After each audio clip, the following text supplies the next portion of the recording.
Once upon a time, in the Adderwale Kingdom, the great hall of the palace was lit with golden lamps, and a long table was filled with sweet-smelling food. Prince Deji Adderway sat quietly in his high-back chair, dressed in silk and gold, while noble families from across the land brought their daughters to stand before him. The young women wore their finest dresses and brightest smiles. They bowed low and said soft, polite words that were carefully chosen. Each girl tried to please him. Each girl said things they thought he wanted to hear. A girl with perfect posture spoke about how she adored helping the poor. She took his hand lightly and said, "Your Highness, I spend every morning teaching village children. Humble work is in my heart." Later, when she thought no one from the royal family was listening, Deji overheard her scold a palace cleaner for splashing water on her shoe. Her voice was sharp and cruel. The cleaner bowed and whispered apologies, but the girl laughed and called him clumsy. Another young woman with shining earrings told Deji at the table how she loved simple life. "I don't need riches," she said, her eyes wide. "I think sleeping on a mat can be romantic." Outside the dining hall, he heard her complaining that the palace servants were too slow and too local, because they took longer than a minute to bring her drink. When a servant spilled a drop of juice, she called him useless and waved him away as if he were dirt. Deji's appetite disappeared. The prince's face was calm, but his heart twisted. He felt that every smile was false. He looked around the table and saw fathers watching him as if he were a project to complete. He saw mothers whispering and calculating, whispering sweetly to their daughters, reminding them to laugh at his jokes. No one at that table asked him what he wanted. They assumed he would accept a wife, like they were offering him something shiny in exchange for influence. When the meal ended and the guests were gone, Deji walked through the cool courtyard to find his mother. Queen Monarch waited for him in her sitting room. She was a tall woman with gentle eyes, but there was steel in her bones. She had managed court politics for years. She patted the cushion beside her. "You look tired," she said softly. He leaned his head back. "Everyone wanted to show me how humble they are. They have speeches ready." "That is how royal dinners go," the Queen said. "It is hard to find the truth in a hall full of titles." Deji ran a hand through his hair. "Mother, how can I find a woman who is herself, not an actress? I want to marry someone who does not think of me as a crown." Queen Morenique looked at him carefully. "Your father and I were matched for alliance, and yet we grew to love each other. Sometimes political marriage does not kill love, but I will not lie to you, Deji. Love is complicated for a prince. You have the hopes of a kingdom on your shoulders." Deji leaned forward. "Must I love only for politics?"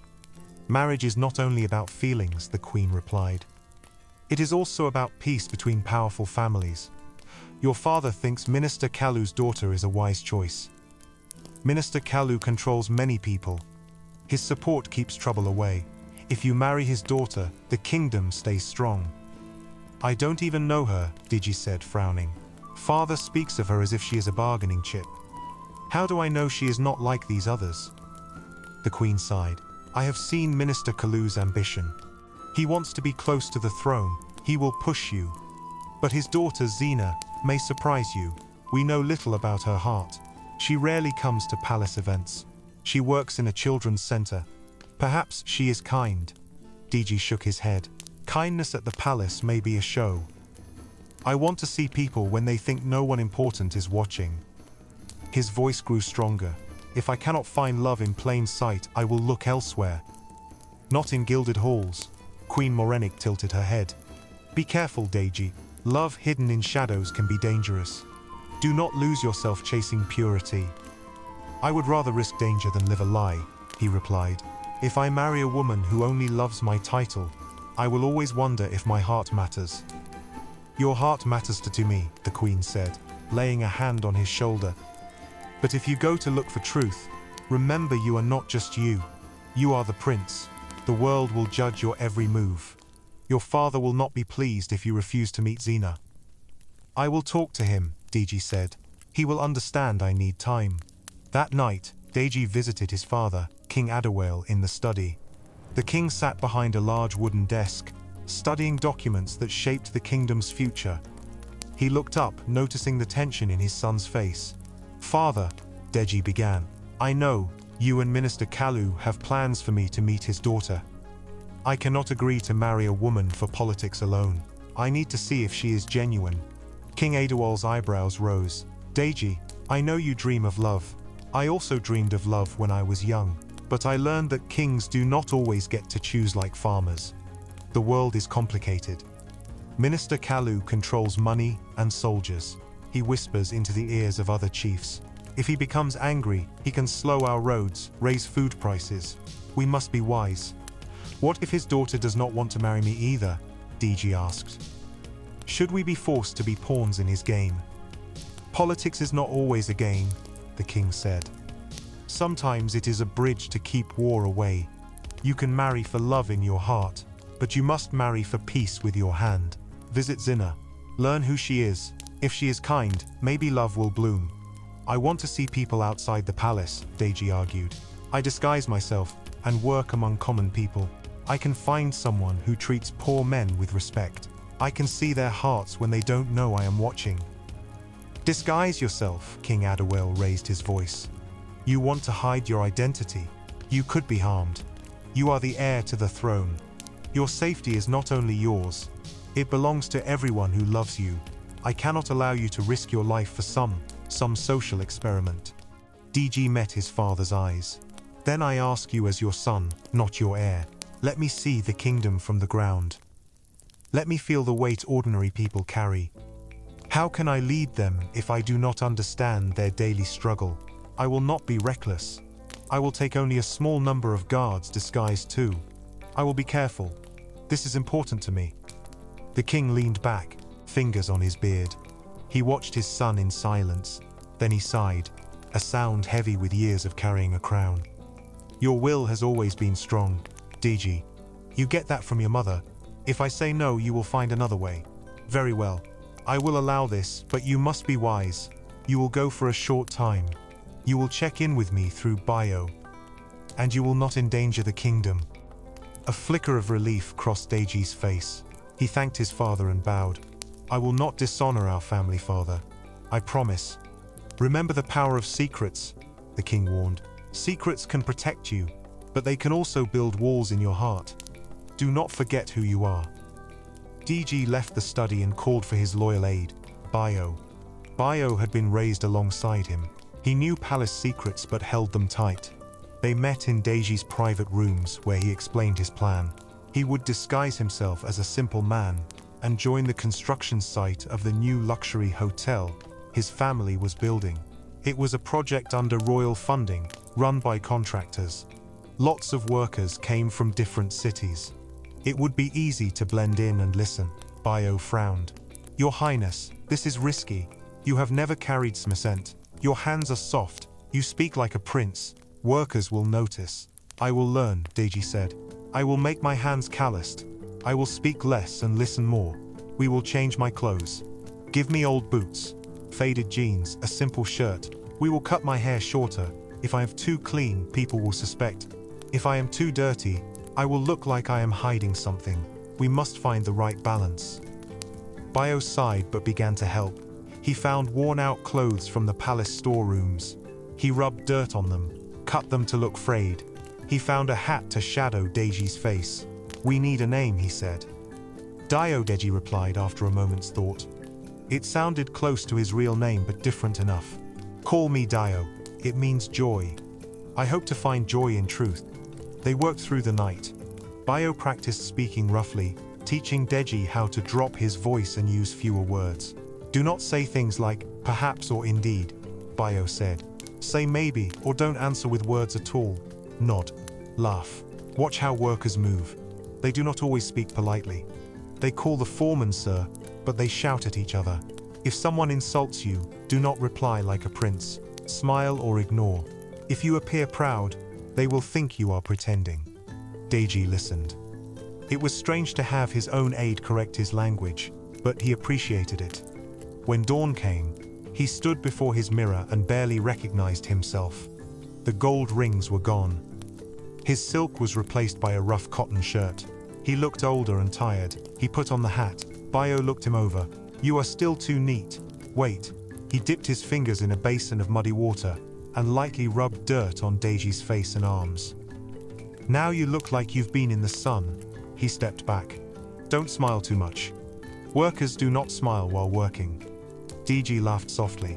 "This will be interesting." They slipped out of the palace through a side gate, accompanied by 3 trusted guards dressed as laborers. They took a cart. As they rode through the city before dawn, Deji saw the kingdom he knew so well, but from a different angle. People slept on mats outside their homes to escape the heat. Mothers lit fires to cook breakfast. Children balanced water or pots on their heads. The morning smelled of smoke and frying bread. Nobody bowed to him. He was invisible. The luxury hotel site was a giant area of concrete and steel frames by a river. Tall cranes rose like metal trees.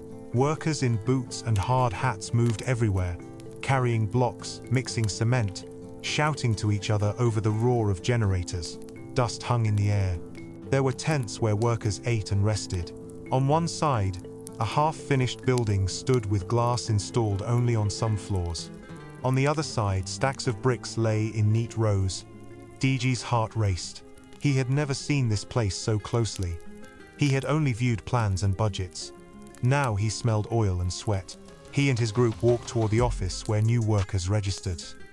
A man with a thick mustache and a belly, Mr. Garber, sat behind a wooden table. He was in charge.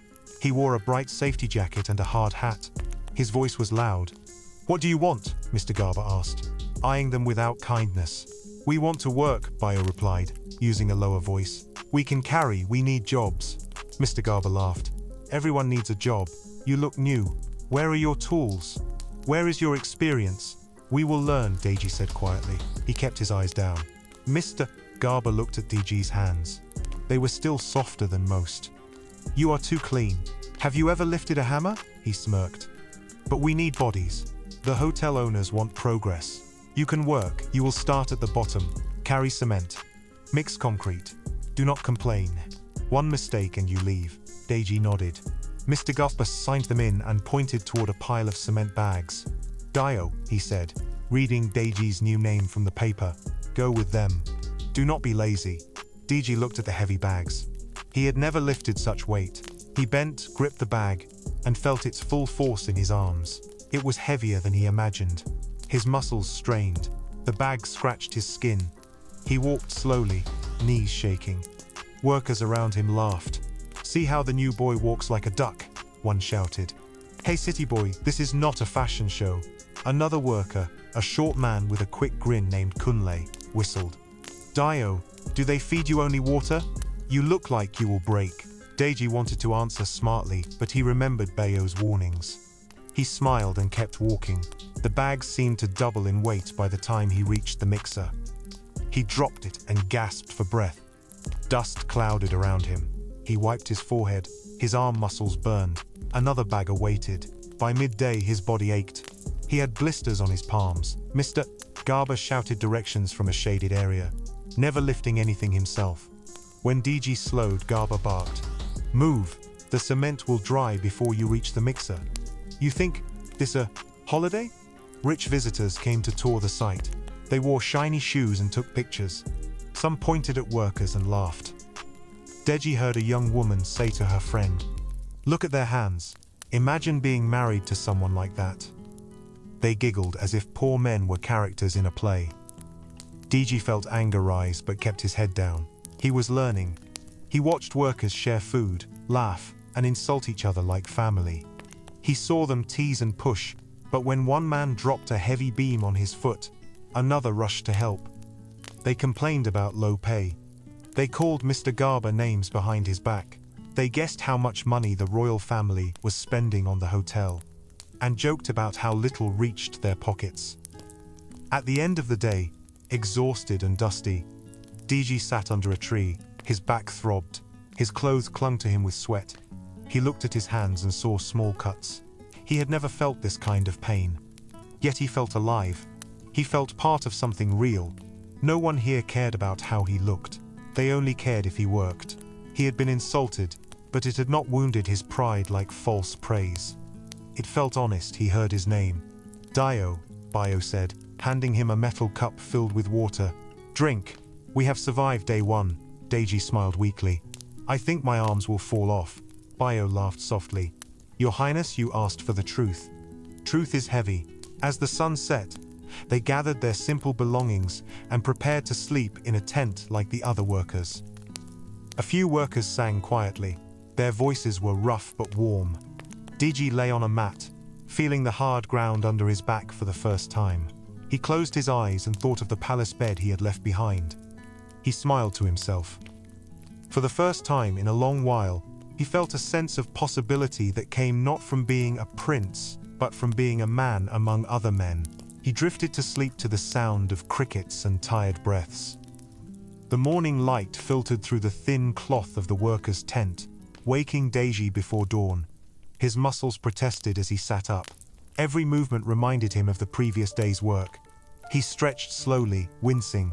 Around him, other men were already awake, rubbing their eyes, yawning and tying worn boots.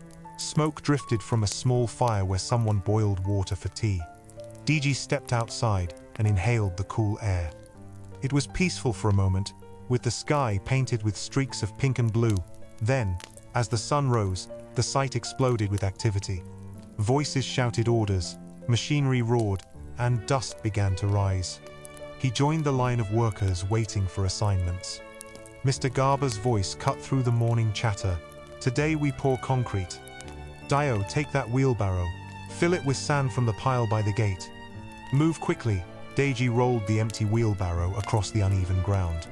The handles wobbled. When he reached the sand pile, he bent and pushed the shovel into the grainy mound. The sand was heavier than it looked. He lifted, but some spilled back onto the pile. Sweat broke out on his forehead even though the sun was barely up. As he worked, men laughed and moved quickly around him. A group of young workers joked loudly about soccer. They teased each other about missed goals and argued about which team would win the league. Another group discussed a popular singer, their voices animated. Deji's shovel hit something hard. He pulled it out to reveal a stone. Watch out, a voice said. There are stones in that pile. Mr. Garber buys cheap sand. The speaker was Kunle, the short man who had teased him before. Kunle grinned. Remove the stones, or the mixer breaks and he will blame you. Thank you, Deji said simply. Kunle nodded. You survived day 1. Not bad. Most city boys run away after their hands bleed. Where are you from, Dio? Far, Deji replied, avoiding details. A small place. Kunle shrugged. Small places make strong people, I hear. He loaded his wheelbarrow with smooth, quick movements and left. Deji did his best to follow his pace. As the morning passed, Deji's arms grew tired again. He had underestimated the strength required for such labor. He paused to rest and wiped his face with his sleeve. In that moment, he heard the sound of a car door closing. He turned and saw a black SUV parked near the site. The vehicle's doors opened smoothly, and a young woman stepped out. She wore a plain dress, sandals, and carried a bag full of books. Her hair was pulled back neatly, and she walked with purpose. She did not head toward the shiny new hotel. Instead, she walked to a small building beside the site that Deji had noticed but not visited. A sign on the wall read, Children's Center. Children peered through the open windows, waving excitedly. The woman waved back with both hands and smiled warmly, showing teeth. She was not accompanied by photographers or attendants. She moved quickly, greeting people by name as she passed. Deji watched as she greeted the gatekeeper, an older man with missing teeth. Good morning, Papa Musa, she said, handing him a small bag. This is for your grandchildren. The man beamed and thanked her. She walked past a puddle where a little boy's slipper broke. The boy frowned and looked at his broken shoe. Without a second thought, she bent down and examined it. Hold still, she said, and with quick fingers, she tied the slipper strap together with a piece of string from her bag. This will hold until I bring new ones, she assured him. He smiled shyly and thanked her. Deji blinked. Most rich visitors walked straight to the site office and ignored the people who stood around. This woman, who he guessed was Zena, the minister's daughter, was helping children with broken shoes. She looked natural, not like she was performing for a crowd. A loud voice interrupted his thoughts. "Dio!" Mr. Garber shouted. "Why is your wheelbarrow empty? Move!" DG jumped and filled the wheelbarrow quickly. He turned to head back toward the mixer.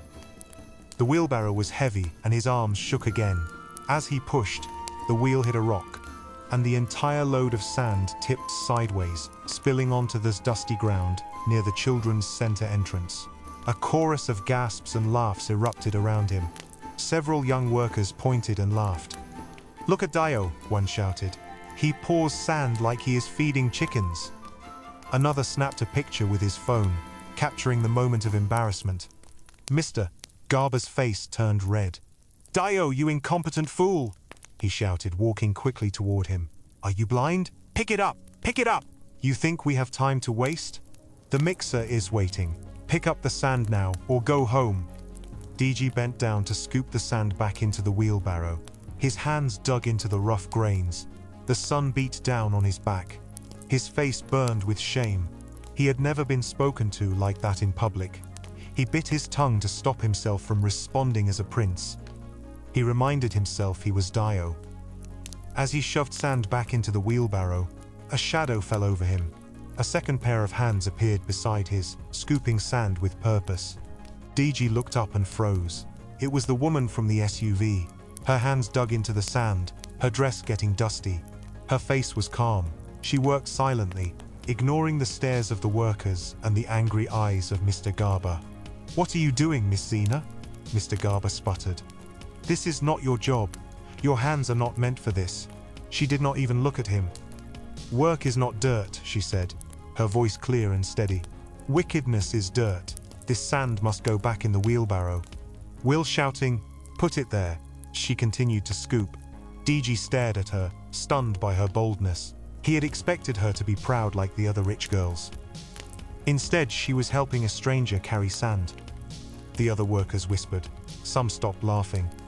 Kunle's mouth hung open. "Do you know who she is?" he whispered to a friend. "She is the minister's daughter." DG felt his heart beat faster. He did not know whether to thank her or tell her to stop because she was attracting attention. He cleared his throat. "Thank you," he murmured. "You don't have to." Zena smiled briefly, her eyes bright. "If I see work and I have hands, why should I not work?" She lifted a scoop of sand and placed it in the wheelbarrow. She had dust on her fingers now.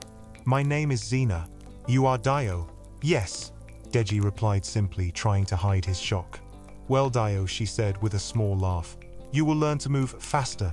If not, this man will swallow you with his shouting." She tilted her head toward Mr. Garber, who looked uncomfortable under her gaze. Mr. Garber forced a laugh. "Miss Zena, you should not lower yourself. You are a guest of Minister Kalu." She stood up straight and faced him. "I am also a citizen of this kingdom. You enjoy embarrassing men like him because you think money allows you to be cruel. It does not. People may fear your tongue, but they do not respect your heart. Remember that." Her voice carried authority that came not from her father, but from deep conviction. Mr. Garber's eyes narrowed, but he said nothing. He simply turned on his heel and walked away quickly, shouting orders at someone else to cover his embarrassment. Zena turned back to Deji.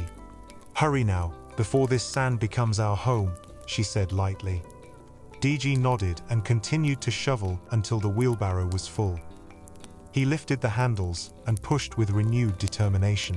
When he reached the mixer, he poured the sand quickly.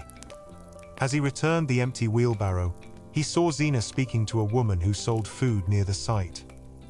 Zena bought several plates and handed them to workers, asking the food seller to say it came from no one.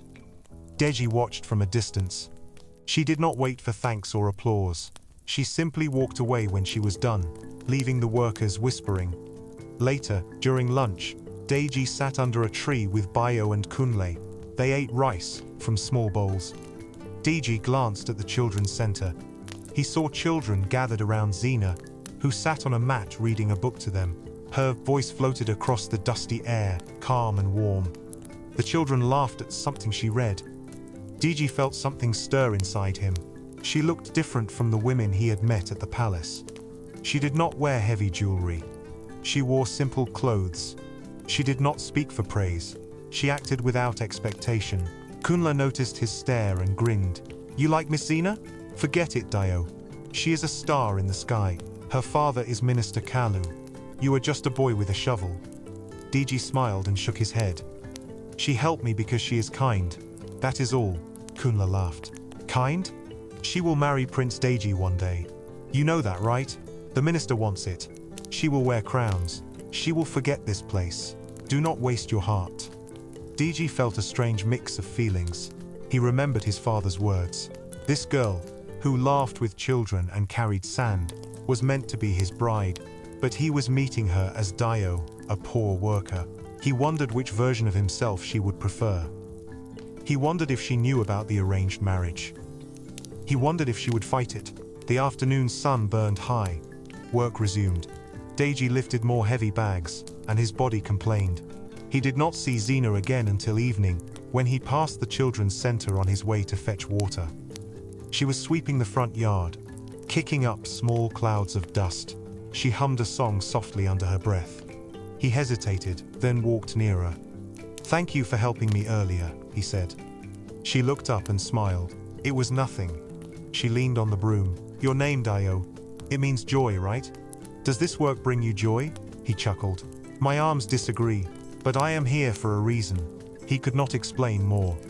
"Maybe I will learn to find joy in simple things." Zina studied him. "You talk like someone who has read many books.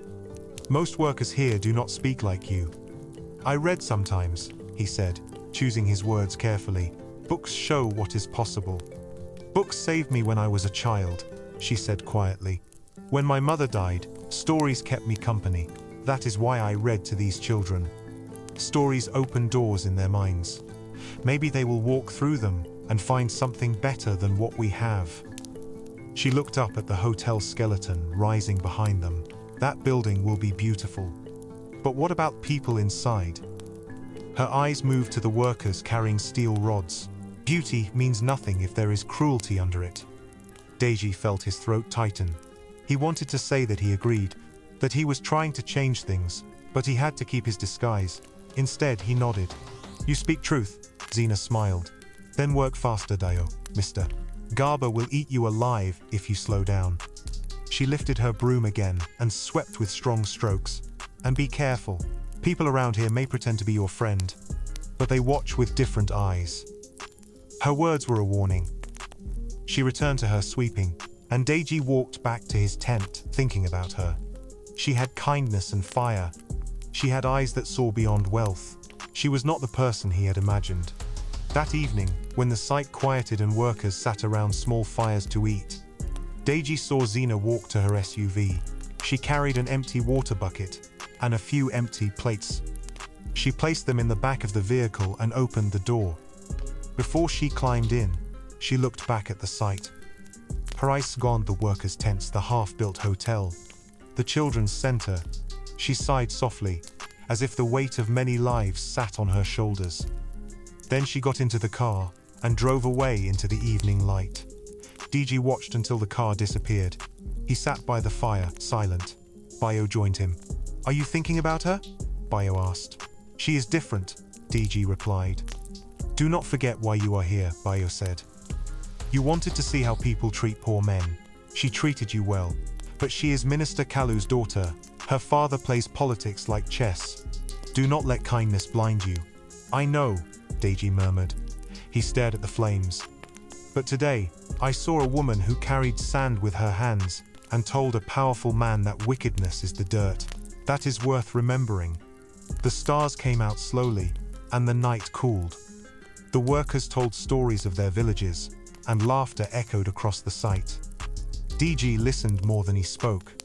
When he finally lay down to sleep, he closed his eyes and saw Zina's hands moving sand. He saw her laugh with children. He heard her voice telling him to find joy in simple things. For the first time in his life, the lines between prince and poor man blurred in his mind.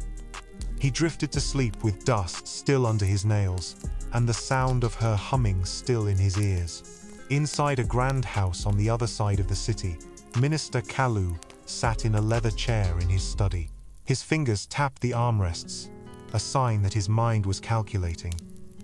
He was a man who had built his power through cunning deals and careful alliances. His walls were lined with books and framed certificates. He spoke rarely of his past, but everyone knew he had risen from nothing to become one of the king's most influential advisors. He looked up as his daughter Zina entered the room. She had dust on her dress and sweat on her forehead. He frowned. "You have been at that children's center again. I promised the children I would come," Zina replied. "They expect me. Their expectations are not more important than mine," he said coldly. "You know what is at stake. The royal family is waiting. They want us close. This is the moment we have worked for. I did not send you to school and guide your steps, so you could waste time with street children." "They are not a waste of time," Zina said firmly. "Their future is tied to ours. If we ignore them, we lose ourselves. Father, I do not want to marry the prince just because you want to control the throne." Minister Kalu's eyes narrowed. "Control? Is that how you speak of me? Our family has been insulted and sidelined for years. I have worked to bring us to respect. Do you think the world is fair? It is not. We must take what we deserve. A marriage to the prince will secure our place. It will give me a voice in the hall where decisions are made. You will be a queen." "A queen in a golden cage is still a prisoner," Zina said quietly. "I will not marry a stranger for your ambitions." He slammed his fist on the table. "You speak like a child. Love is the invention of poets. Marriage is a contract. Feelings fade, power stays. The king trusts me. He will owe me more if I give him you. If you refuse, we lose our chance." The other chiefs will laugh. They will call me weak because I could not control my own daughter. Zina lifted her chin. "Let them laugh. I am not property. If the prince and I choose each other, let it be because we see each other's hearts. Not because you want to sit closer to the throne." Minister Kalu stood up, towering over her. His voice softened dangerously. "You think a poor man will love you for you? A poor man will see your face and think of my money. They will use your heart to get my power. Do not dream foolish dreams. I will not allow it." Zina's eyes flashed. "You think poor men have no hearts? You forget where you came from. You forget that you were once hungry. You pretend as if love does not matter, but you loved Mama. You told me stories of how she made you laugh. That was real. Your mother died because she trusted people too easily," he said sharply. "I learned from her death to trust no one. I loved her, and it cost me. Do not bring her into this." Zina felt tears sting but blinked them away. "I will not marry the prince because you order it. I will marry who I choose. If you take away the children's center, if you cut my money, I will still live. But if you take away my choices, you break me." Minister Kalu's face hardened. "We will see how long your defiance lasts. You think I am powerless? I own the land under that children's center. One word from me and the children will be on the street. You cannot help everyone. You cannot save them if you cannot save yourself." Zina felt as if ice had been poured down her back. She clenched her jaw. "Threats will not change my heart. Do what you think you must. I will do what I must." They glared at each other for a moment, two strong wills locked in a silent battle. Then Minister Kalu waved his hand dismissively. "Leave. I have more important matters to plan, and do not go back to that site. You are drawing attention." Zina left his study without another word. She walked to her room and closed the door. She pressed her forehead against the cool wood and let out a long breath she had been holding.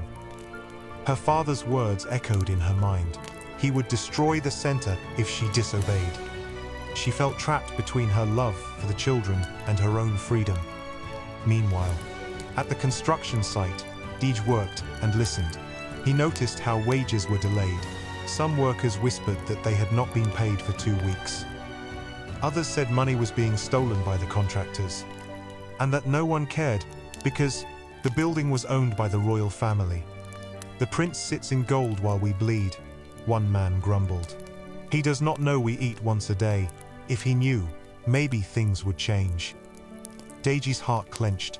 He realized that by working among them, he could gather truth to show his father. He started taking notes in his mind. He memorized names and amounts. He noticed that certain workers who sucked up to Mr. Garber got easier jobs. He heard stories of injuries that were ignored because treatment cost money. During lunch breaks, DG sat with different groups. He listened to their complaints about the government and the rich. He heard frustration and dreams.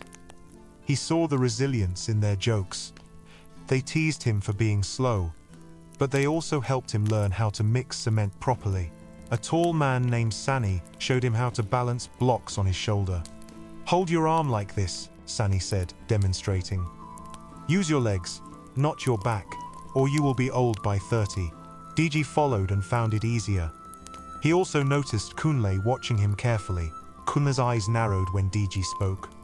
One afternoon, Kunle sat beside him, uncharacteristically quiet. "Dio," he said, leaning close. "Where are you really from?" Deji looked at him, feigning confusion. "Why do you ask? You speak like you ate books for breakfast?" Kunle said. "You do not swear when Garber shouts. Your hands were too soft on the first day. You have not asked for more pay."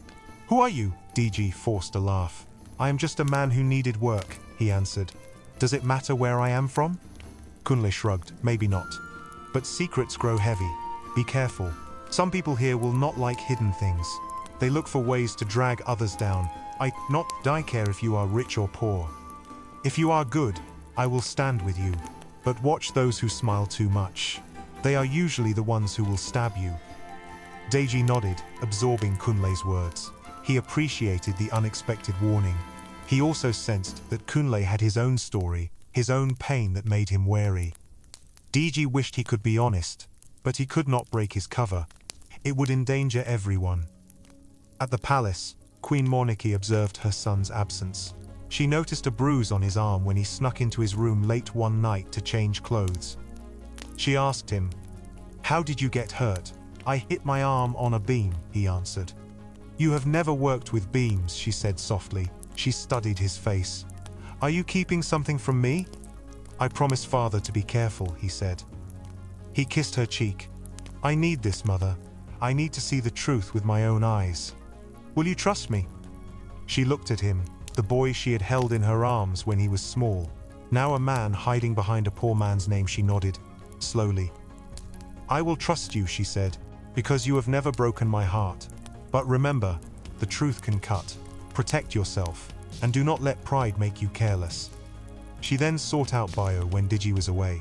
"I see bruises and dust," she told him quietly. "My son is hiding something. I need you to watch him. Do not let him fall." Bio bowed. "I will protect him with my life, my queen." Back at Minister Kalu's home, he called his assistant, Tunde. Tunde was a thin man with eyes like a hawk. "Follow my daughter," Kalu instructed. "I want to know where she goes, who she speaks to, especially at the hotel site. If she is meeting some worker, I will know. And find out about any man named Dio there. There are whispers about him. Do not let her embarrass me." Tun nodded. "Yes, sir." He left immediately. The next day, he parked his motorbike near the construction site and watched from under a tree. He saw Zena arrive and walk to the children's center. He saw her talk to workers. He saw her laugh with Dio by the children's center. He saw Dio's hat shadow his face. But he noticed Dio's posture, the way he carried himself with a quiet confidence. Tunde narrowed his eyes and took mental notes. Meanwhile, Deji and Zena continued to meet. He learned that she used her own money to fund the children's center. Because her father had cut off official funding, angry that she refused to obey him, she told him, "I will sell my jewelry if I have to. Those children deserve books and food. They deserve to know they can dream." He admired her resolve. He wondered if she had any idea that he was the prince her father was trying to force upon her. One evening, as the sun dipped low, casting long shadows, Deji sat on a large stone with Zena. They watched children chase each other in front of the center. Their feet kicked up little clouds of dust. The air smelled of fried plantain from a nearby vendor. "Why are you really here?" Zena asked suddenly. "You could work anywhere. Why choose the hardest labor?" He paused. "It will sound strange," he said slowly. "I wanted to see something I have not seen before. I grew up seeing only one side of life. I wanted to feel what most people feel. She looked at him thoughtfully. You talk like someone who has choices, she said softly. Most people here work because they must, not because they want to feel something. She frowned. I do not understand the rich sometimes. They play with suffering like it is a costume. But you are different. You work hard. You do not complain. You listen. You helped repair the bench without being asked. Maybe you are running away from something. He looked at her face, lit by the orange glow of sunset. He wanted to tell her everything. He wanted to say, I am the prince. I am here to see if people like you treat poor men with respect. I want to run away from fake smiles. But he could not. I am looking for myself, he said instead. It was not a lie. Sometimes to find yourself, you have to lose the things you think define you. She nodded slowly. I understand that. People think they know me because of my father. They say, she is Minister Kalu's daughter. She must be proud. She must love money. But they do not know I cook at the center, or that I sew torn clothes. They do not know that sometimes I walk through the market alone, just to hear real laughter. We are all more than what people assume. They sat in comfortable silence. A gentle breeze moved through the trees. DG heard the sound of hammering from the site and the sweet chatter of birds. He felt his heart soften in her presence. Suddenly, Kunla's voice rang out behind them. Dio, Garba is looking for you. There is a meeting. He says he has news about wages. Deji stood and nodded to Zena. I have to go, she smiled. Go, but remember, do not let Garba bully you. You are not helpless. He smiled back. I will remember. He walked toward the site, leaving Zena watching the children. He felt her eyes on his back. He did not know that Tunde's eyes were also watching from the shadows. At the meeting, Mr. Garba stood on a makeshift platform. Workers gathered around, wiping their faces with their sleeves. Listen up, Garba called. The royal family has delayed payment. We will have to wait another week for wages. If you don't like it, you can leave. We have others waiting for jobs. You all think you're irreplaceable? Ha, there are hundreds of you. Murmurs of anger rippled through the crowd. One man shouted, we have wives and children. We need our money. Another yelled, we have worked day and night. This is not fair. Garba held up a hand. It is not my fault. Do not blame me. Blame those who sign the checks. You know who owns this hotel. They are rich. They do not care if your stomach is empty. Complain to them. Deji clenched his fists. He knew his family funded this project. He knew there was enough money to pay wages. Corruption was stealing it. He watched the workers' faces. He saw anger, frustration, hopelessness. He looked at Kunle's tense jaw, at Sani's shaking head. He understood that they were all at the mercy of men like Garba. After the meeting, Deji pulled Bio aside. We need to record every delayed payment, every threat. When this is over, I will show it to father. This cannot continue. Bio nodded. We will gather evidence. But remember, your identity must stay hidden until the right moment. If Garba or Minister Kalu find out, they will twist the story. I know, Deji said, but each day gets harder. I see Zena's strength. I see the workers' pain. How long can I watch injustice without acting? Bio looked around carefully. Act with patience. Timing is everything. We must collect truth like water in a jar. If we pour it out too soon, it will splash and be wasted. If we pour it at the right time, it will wash away lies. DG nodded. He understood. He just hoped he would have the strength to wait. Unbeknownst to him, at that very moment, Minister Kalu was planning his own move. He sent messages to chiefs and business partners, spreading the rumor that the prince was ready to announce his engagement to Zena. He arranged meetings with the king to discuss dowry and political support. He prepared gifts and speeches. He told his friends, the prince and my daughter will sit on the throne. I will be the king behind the curtain. He did not know that his daughter was falling for a man with dust on his hands. He did not know that the man was the prince. Tunde watched, waited, and prepared to reveal his findings to his master. Kunla watched, suspicious of Dio, but not yet certain. Queen Morinik watched her son disappear each morning and prayed for his safety.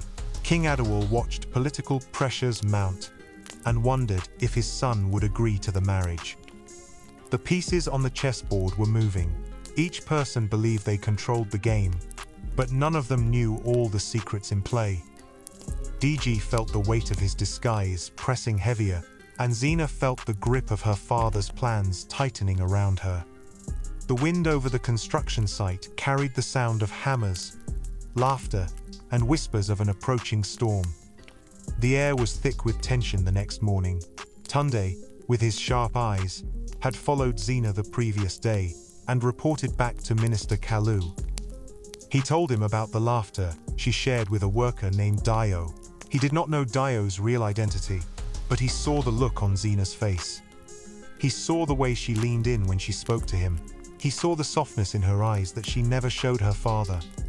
Tunde told Kalu everything. Minister Kalu's face twisted in anger as he listened. He clenched the arm of his chair so hard that his knuckles turned white. "My daughter is meeting a worker," he said quietly, a dangerous calm in his voice. "A man of no name?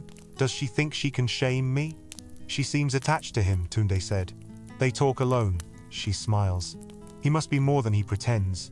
Or he is a liar using my daughter to climb," Kalu spat. "I will put an end to this nonsense." He stood up and called his driver. "Take me to the construction site," he ordered. Now, as his car sped toward the site, Xena was at home, tying her hair back and preparing to leave. She had argued with her father, but she still chose to go to the children's center. She needed to see the kids. Their smiles gave her strength. She also wanted to speak with Dio again. She wanted to hear his thoughts on their conversation from the previous night. She liked his eyes.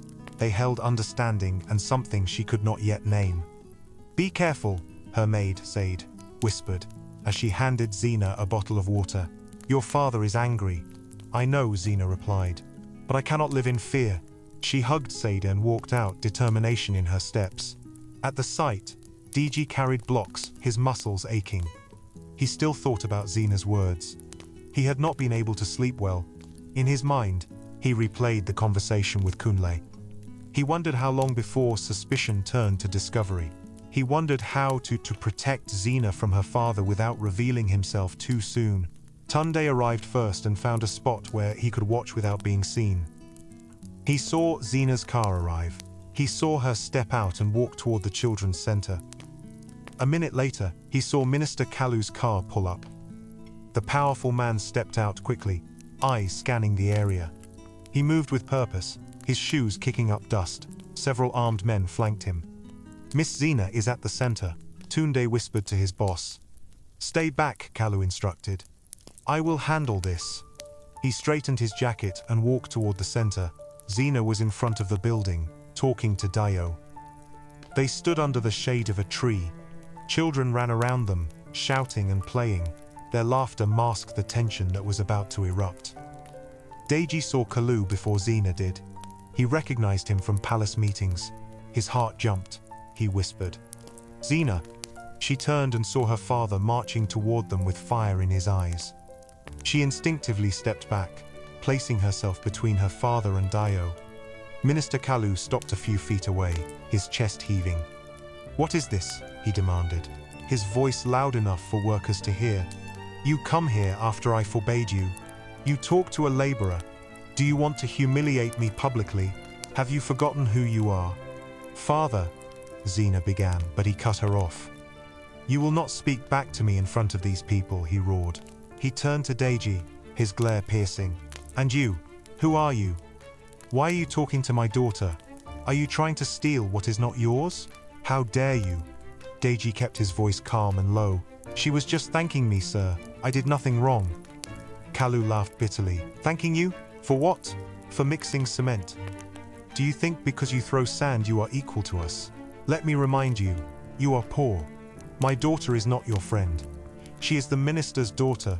She is going to be the future queen. You are nothing." He stepped closer.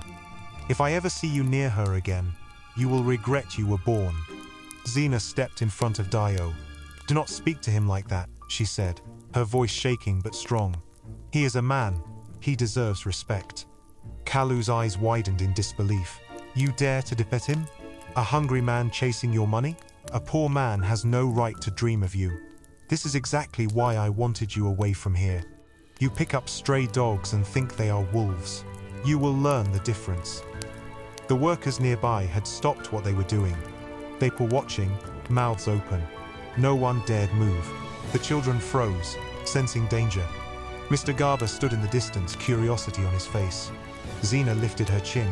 A poor man has every right to dream, she said slowly. Money does not define worth. We bleed the same. He did not ask for my hand. He did not chase me. I spoke to him because he is kind. Kindness is rare in your world. Kalu's face turned dark. He raised his hand. I see that you have lost your mind. Maybe a slap will wake you. He drew his arm back to strike her. Deji's heart pounded. He stepped forward, ready to catch his hand, but before he could move, Kalu's hand pivoted and landed on Deji's cheek with a hard crack. The sound echoed across the site. Deji stumbled back from the force, his hand flying to his face. Pain burned in his jaw. His head rang. Workers gasped. A woman covered her mouth. Zena's eyes widened with horror. Father, she cried, why did you hit him? He did nothing. He did everything by breathing near you, Kalu spat. He glared at Deji. Let that be a lesson. Next time, it will be worse. Deji felt a rush of anger. In his mind, he saw himself grabbing Kalu's wrist, throwing him to the ground, and revealing his identity. He imagined telling him, you just struck your future king. But he could not. His promise to himself and his father held him back. He took a deep breath. He swallowed the insult. He tasted blood. He met Kalu's eyes. I am sorry, he said quietly, his pride burning. Zena put a hand on Deji's arm, eyes filling with tears. I am sorry, she whispered, her voice breaking. I did not expect. It is not your fault, he whispered back. He saw Tunch's eyes watching from the side. He saw Bio near a pile of blocks, fists clenched. He shook his head slightly, signaling Bio not to act. Minister Kalu turned to his daughter. Come, he ordered. We leave now. You will not step foot here again. If you do, the children's center will close today. Do you understand? Zena felt heat rise in her chest. She wanted to scream. She wanted to say she would never speak to him again. But she saw the children's faces pressed against the window, eyes wide and frightened.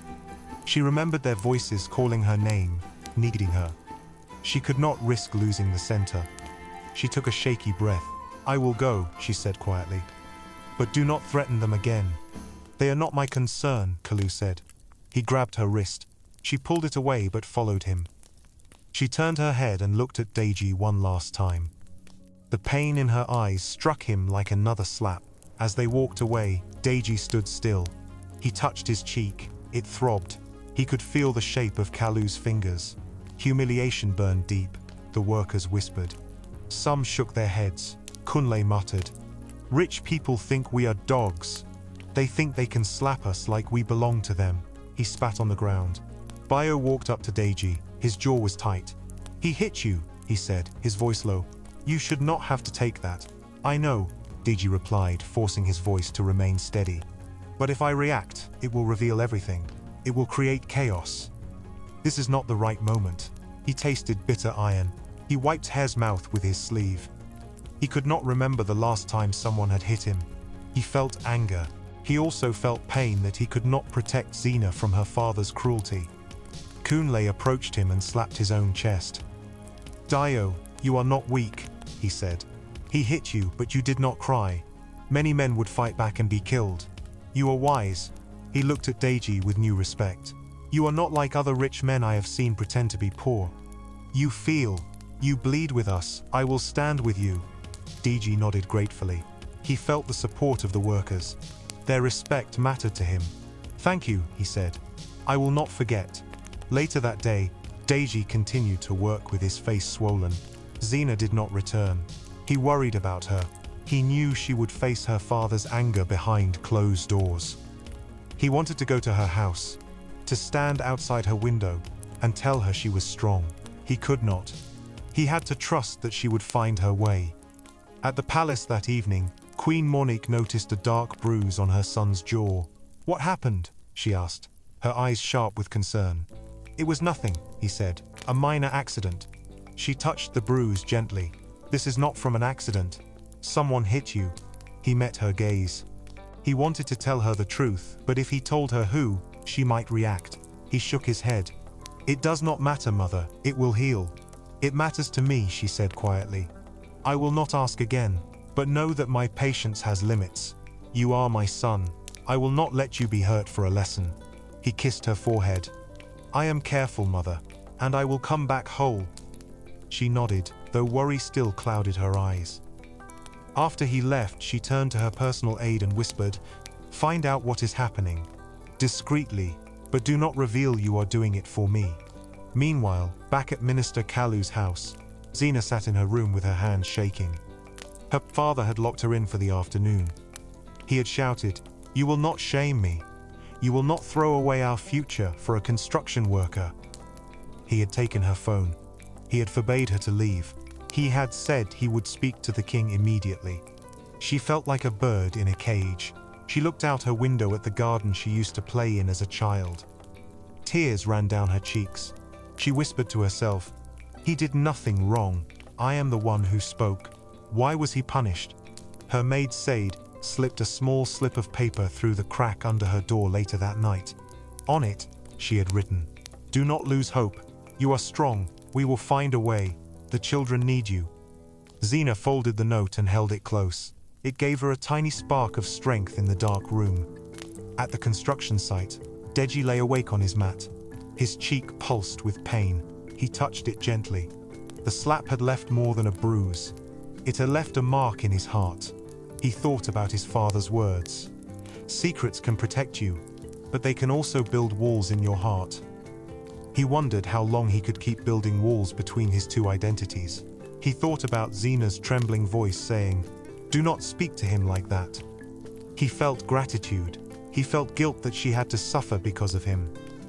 He closed his eyes and whispered a promise to himself. "I will make this right," he breathed. "Not now, but soon."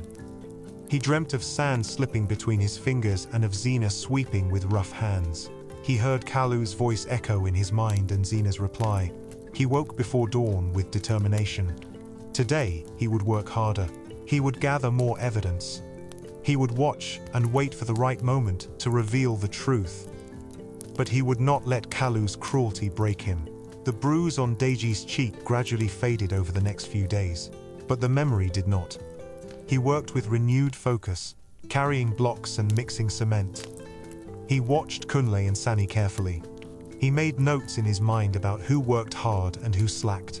He noticed that the foreman who yelled the loudest often did the least. He began to see patterns in how money moved. Workers whispered when they thought no one important was around, and he listened. He also waited for Zena. She did not come for several days. The children asked about her. "Auntie Zena is sick?" one child asked. "She promised to bring new storybooks," said another. Deji shook his head. "She will come when she can," he told them, hoping his words were true. He missed her presence. He missed her laughter and the way she teased him. When she finally arrived, her face looked tired, but her eyes brightened when she saw the children. They ran to her and hugged her legs. She hugged them back, whispering, "I missed you." She quickly surveyed the site, as if looking for someone. Her gaze settled on Deji mixing cement. She saw the fading bruise on his cheek. Her face tightened with regret and anger. She walked toward him. "Dio," she called softly. He turned, and his heart skipped. She wore a simple dress and flat shoes, and she held a stack of books in her arms. Her hair was tied back loosely. He smiled, hiding his relief. "You're back," he said. "How are you?" She set the books down and sighed. "Better. My father has locked me in more times than I can count, but I found a way. My maid created a distraction, and I climbed out a window." She laughed bitterly. "I feel like a thief in my own house." He wiped his hands on his pants. "He hit me, not you," he said quietly. "I do not want you to get hurt because of me. If you stay away, I will understand." She shook her head. "I stay away, and what happens? Children go hungry, workers get insulted. My father thinks he won. No, I will not hide. I will not let fear direct my steps." She looked at his cheek. "Does it still hurt?" "It's healing," he said, touching his face. Pain is strange, it reminds you you're alive. She smiled sadly. Sometimes pain is the only thing that makes us act. Her voice dropped. My father wants me to marry the prince. He is pushing for the engagement. He will use everything to force me, he said. He will close the children's center. He said he will hurt the workers. He knows I care. He thinks my heart is my weakness. It is your strength, Deji said firmly. Do not let him turn kindness into a chain. But be careful. He will not hesitate to use those children and these workers to control you. She sat on a stack of bricks. I'm tired, Dio, she whispered. I'm tired of fighting. I'm tired of being told what I can and cannot do. I want to escape, but if I leave, I abandon the children. If I stay, I become my father's puppet. He sat beside her, leaving space between them. He looked at his hands. I came here to find truth, not to become part of this. But now I am part of it. Your fight is my fight. I wish I could tell you something that makes it easy, but I cannot. All I can say is, you deserve to choose. Whether you choose to walk away, to stay, to fight, it should be your decision. She looked at him, studying his face. I feel safe talking to you, she said. You listen. You do not tell me what I should do. You remind me that I own my choices. She took a deep breath. There is something I must tell you. My father thinks you are nothing. But I know you are not what you appear. You speak like someone who has seen more than dust. You have knowledge in your eyes. You said you were looking for yourself. Are you hiding from something? Deji's heart raced. He swallowed. What if I am? He asked softly. She shrugged. Then you have your reasons. I know what it feels like to hide because of pressure. I will not force you to tell me. I will respect your silence until you are ready. But know that secrets can become heavy. They can hurt you and the people you care about. They can make you feel like you are living two lives, and you may lose yourself in between. Deji felt her words like a gentle hand on his shoulder. He wanted to say, you are right. I am hiding that I am Prince Deji Adewale.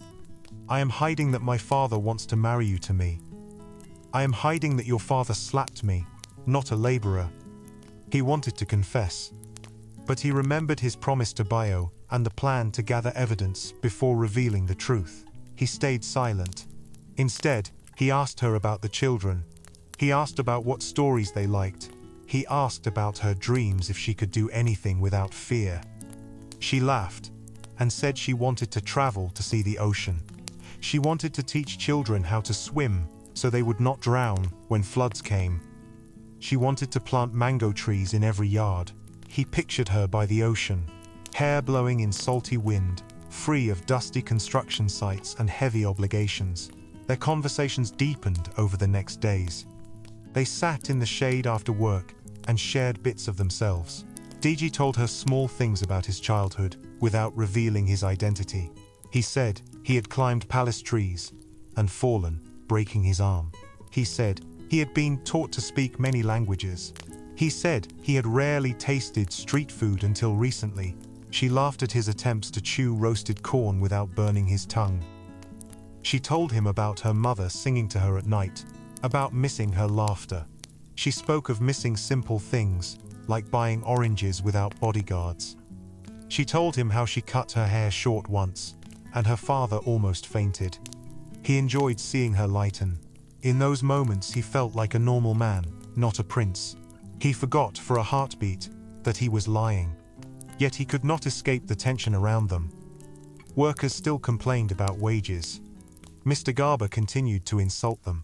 Kunle said, "This man is a snake. He steals from us. He is in Kalu's pocket. We must be careful." DG nodded and watched. He saw Garber sign papers behind closed doors. He saw him give envelopes to men in suits. He saw him laugh with someone on a phone and say, "They will not dare complain. They are too hungry. What can they do?" One afternoon, Zena arrived at the site looking more tired than usual. She handed out books to the children but was slower than before. DG noticed. "Are you okay?" he asked. "My father has made a new threat," she whispered. He said, "If I do not attend the royal engagement dinner he arranged, he will sell the land under the children's center to a rich man who wants to build shops." He said, "He will throw the children out tomorrow. Deji felt a cold rush. "When is this dinner?" "2 nights from now," she said. "He wants me to wear a gown and pretend to be grateful," he said. "He has invited the king and queen. He said, the prince will be there. He said I will greet him with a smile. He said if I embarrass him, he will destroy everything I love." Deji's mind raced. 2 nights. He would have to be at the palace as the prince. He would have to watch her pretend to be delighted. She would have to watch him pretend not to know her. She would be forced to sit, silent, while ministers and chiefs looked at her like a prize. "What will you do?" he asked. She sighed. "I do not know," she said. "Part of me wants to stand up at the dinner and say, no, I choose my own life. Part of me wants to run away and never look back. Part of me wants to protect the children and accept the dinner, then reject the prince privately." "If you speak publicly, you will embarrass your father," Deji said slowly. "He might react violently. If you keep quiet, he will force you to marry. If you run away, he will punish the children." He paused. "What if you attend the dinner, but you find a way to delay or stop the engagement until you can gather support? Maybe talk to someone who can help you." Her eyes filled with tears. "Who will help? The chiefs are afraid of my father. They take his money. The king might not want to anger him. I have no one." "You have me," he said without thinking. He saw her look up, hope flickering in her eyes. He added quickly, "I do not know how yet, but I will not let him force you without a fight. If he threatens the children, we will find a way to protect them. I promise." She looked at him, her lip trembling. "Why are you helping me?" she whispered. "Who are you to make such promises?" He took a deep breath. He longed to say, "Because I am the prince you do not want to marry, and I love your courage." Instead, he said, "Because I believe that no one should be forced into marriage. Because I believe in you. Because when I look at you, I see someone who would carry sand to help a stranger. I cannot watch kindness be crushed." She nodded, wiping her eyes. "Thank you," she whispered. "Your words give me strength." She squeezed his hand. Their fingers touched briefly, sparks of warmth traveling up his arm. He felt his pulse quicken. He knew he was falling deeper into something that would soon become very complicated. That evening, Deji met Bayo outside the site in the dark. They walked to a quiet alley where no one could hear. "We have 2 days," Deji whispered. "We must gather evidence now. We need proof that Minister Kalu is using the project to steal and threaten people. We need proof of the wage delays. We need to have it ready when everything is revealed." Bayo nodded. "I have been writing down things. I have a ledger hidden where no one will find it. It has names, dates, amounts. We need a witness. Maybe Kunle. He has seen envelopes. He is angry enough. We must be careful who we trust," Deji said. "But yes, if we can get Kunle to speak, it will strengthen our case. We will wait until the right moment." Bayo hesitated. "Your Highness," he said, using the title softly even though no one else was around. "You are falling for her." Deji looked away. "Yes," Bayo sighed. "Then please, be careful. Love is beautiful, but secrets are dangerous. Do not forget that she hates being tested. If she finds out you disguised yourself to watch her, she may feel betrayed. She may think you are like her father, playing with her life. Make sure your love does not become another chain." "I know," Deji whispered. "I think about that every day. I want to tell her. But if I tell her now, everything falls apart. We will lose the chance to expose the corruption. We will lose the children's center. Her father will twist the story. He will say she seduced the prince. He will call her a liar. So you wait," said, "and hope she forgives you later." "Yes," Deji replied, his voice small. He felt the weight of his choices pressing down on him. He looked up at the sky. Stars blinked above them. He whispered a prayer. "Give me wisdom," he said to himself. "Give me patience." The next day passed in a haze.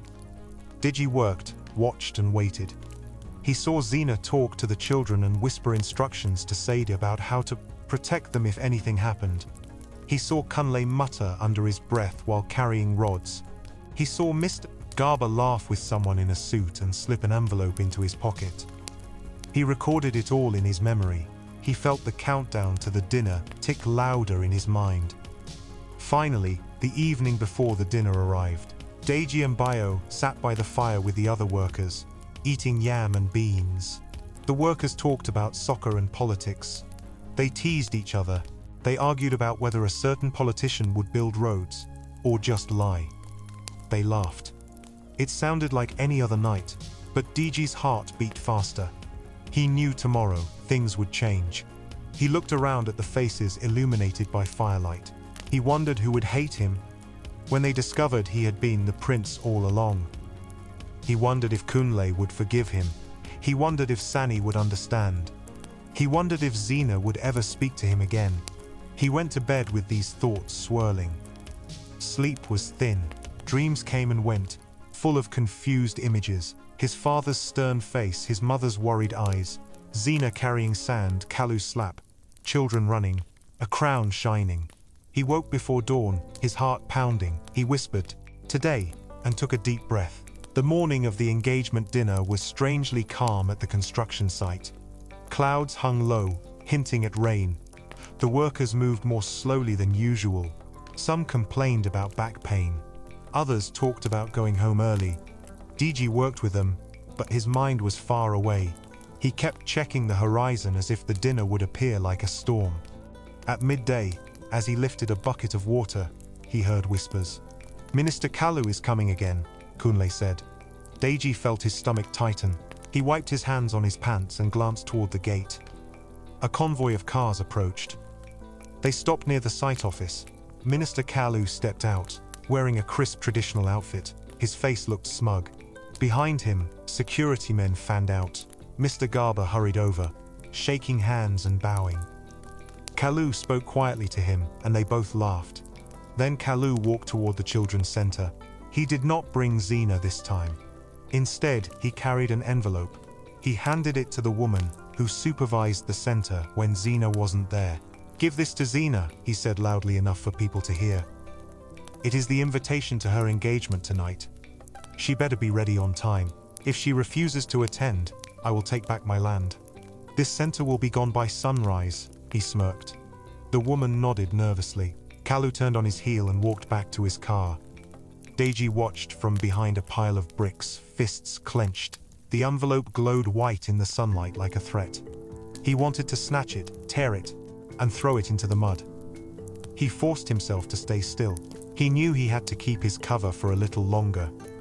Kunle came up to him, muttering, "That man should not be allowed to breathe this air. He treats us like trash. If I had power, I would." He stopped and looked at Deji's face. "Are you okay? You look like you want to break something." "I am fine," Deji said through gritted teeth. "Just tired." He picked up a block and carried it to a wall. He tried to imagine the dinner that evening. He pictured Zina in a fine dress, walking with her father through the palace halls. He imagined the queen and king welcoming them. He saw himself standing at the throne, wearing royal clothes, while Zina realized the poor worker she had known was the prince. He imagined her eyes widening, her mouth opening in shock. He imagined anger, betrayal, and pain swirling in her gaze. He felt nauseous. After lunch, Deji found a quiet corner and knelt on one knee. "Please," he whispered to whoever might be listening, "let this unfold in a way that brings justice. Let Zina be safe. Let my father see reason. Let me not ruin everything with one wrong word." He wiped his forehead and went back to work. At sunset, he told Bayo, "It is time." Bayo nodded. They walked to a hidden place behind the storage shed and changed into clean clothes. They scrubbed their hands and faces in a bucket of water until the dust and dirt were gone. Bayo handed Deji a plain shirt. "This will not look like the royal outfit," he said. "We cannot draw attention. We will enter the palace through the servants' entrance. Your royal clothes are waiting in your room. The queen will help you get ready. You must not be late." Deji nodded. He looked at the site one last time. He saw Sani laughing with a friend. He saw Kunle's back as he carried blocks. He saw the children's center door closed. He saw the half-built hotel rising like a reminder of the world he lived in. He whispered goodbye and followed Bayo. They took a small car back to the palace, avoiding main roads. When they arrived at the back gate, the guards bowed. They knew who he was. They led him to his room. His mother was waiting, holding a golden robe embroidered with the kingdom's emblem. "Come," she said, her voice firm. "We have little time." She helped him wash his face again. She saw the faint mark on his cheek. She frowned. "Minister Kalu did this, didn't he?" "I cannot talk about it now," he said, avoiding her eyes. "Mother, everything is about to change. I will need you tonight." She looked at him. "I have sensed something heavy. I will be ready. Your father wants you to agree to the engagement. He does not know how hard you have fallen for someone else, I think. He thinks you are simply being rebellious. He told me you will meet Zina, present her with a necklace, smile, and then we will set a date. He is relaxed because he thinks everything is under control." "It will be out of control," Deji said. "When she sees me, she will know I lied. When I speak, I will change everything. I am prepared for the consequences." "Are you?" She looked at him sadly. "I have been prepared to lose comfort for truth since I married your father. I will stand with you if you stand for justice. But I worry about Zina. She will be hurt." "Too," Deji replied. "I will apologize. It will be up to her to forgive me." He kissed into the royal robe. It felt heavy. It made him feel like another person. He looked at himself in the mirror. He no longer saw a dusty worker. He saw a prince, the future king, with a crown on his head. He felt the weight of centuries of expectations. At the sight, the workers finished and went home. Kunla saw that Dio had disappeared and shrugged. He assumed Dio had been fired or had quit because of the slap. He did not know Dio was dressing in gold to attend an engagement as the prince. He did not know that Dio's story was about to collide with his. At Minister Kalu's house, Zina sat on a stool, her dress half unbuttoned, tears in her eyes. Sad stood behind her, trying to soothe her hair into an elegant style. Kalu entered, holding a necklace. "Wear this," he said, placing it on her lap. "It belonged to your grandmother. It will show your respect. Smile at the dinner. Do not embarrass me." Zina picked up the necklace. It was heavy with gold and diamonds. It looked beautiful and suffocating. She looked at her reflection. She saw a stranger. "Father," she said quietly, "I will go, but I will not accept the engagement quietly." "Have something to say." Kalu's expression darkened. "If you speak out of turn, you will close the children's center," she finished. "You will harm innocent people. That is the man you are. No threat you make will change my mind tonight." She stood up and looked him in the eye. "I may not leave with the prince, but I will leave with my dignity." He shook his head and muttered under his breath, "You are stubborn like your mother." He turned and left the room, slamming the door. Said whispered, "You are brave, but be careful. They will all be watching. He will punish you if you embarrass him." Zina nodded. "I am ready for his punishment. I will not be ready for regret if I stay silent."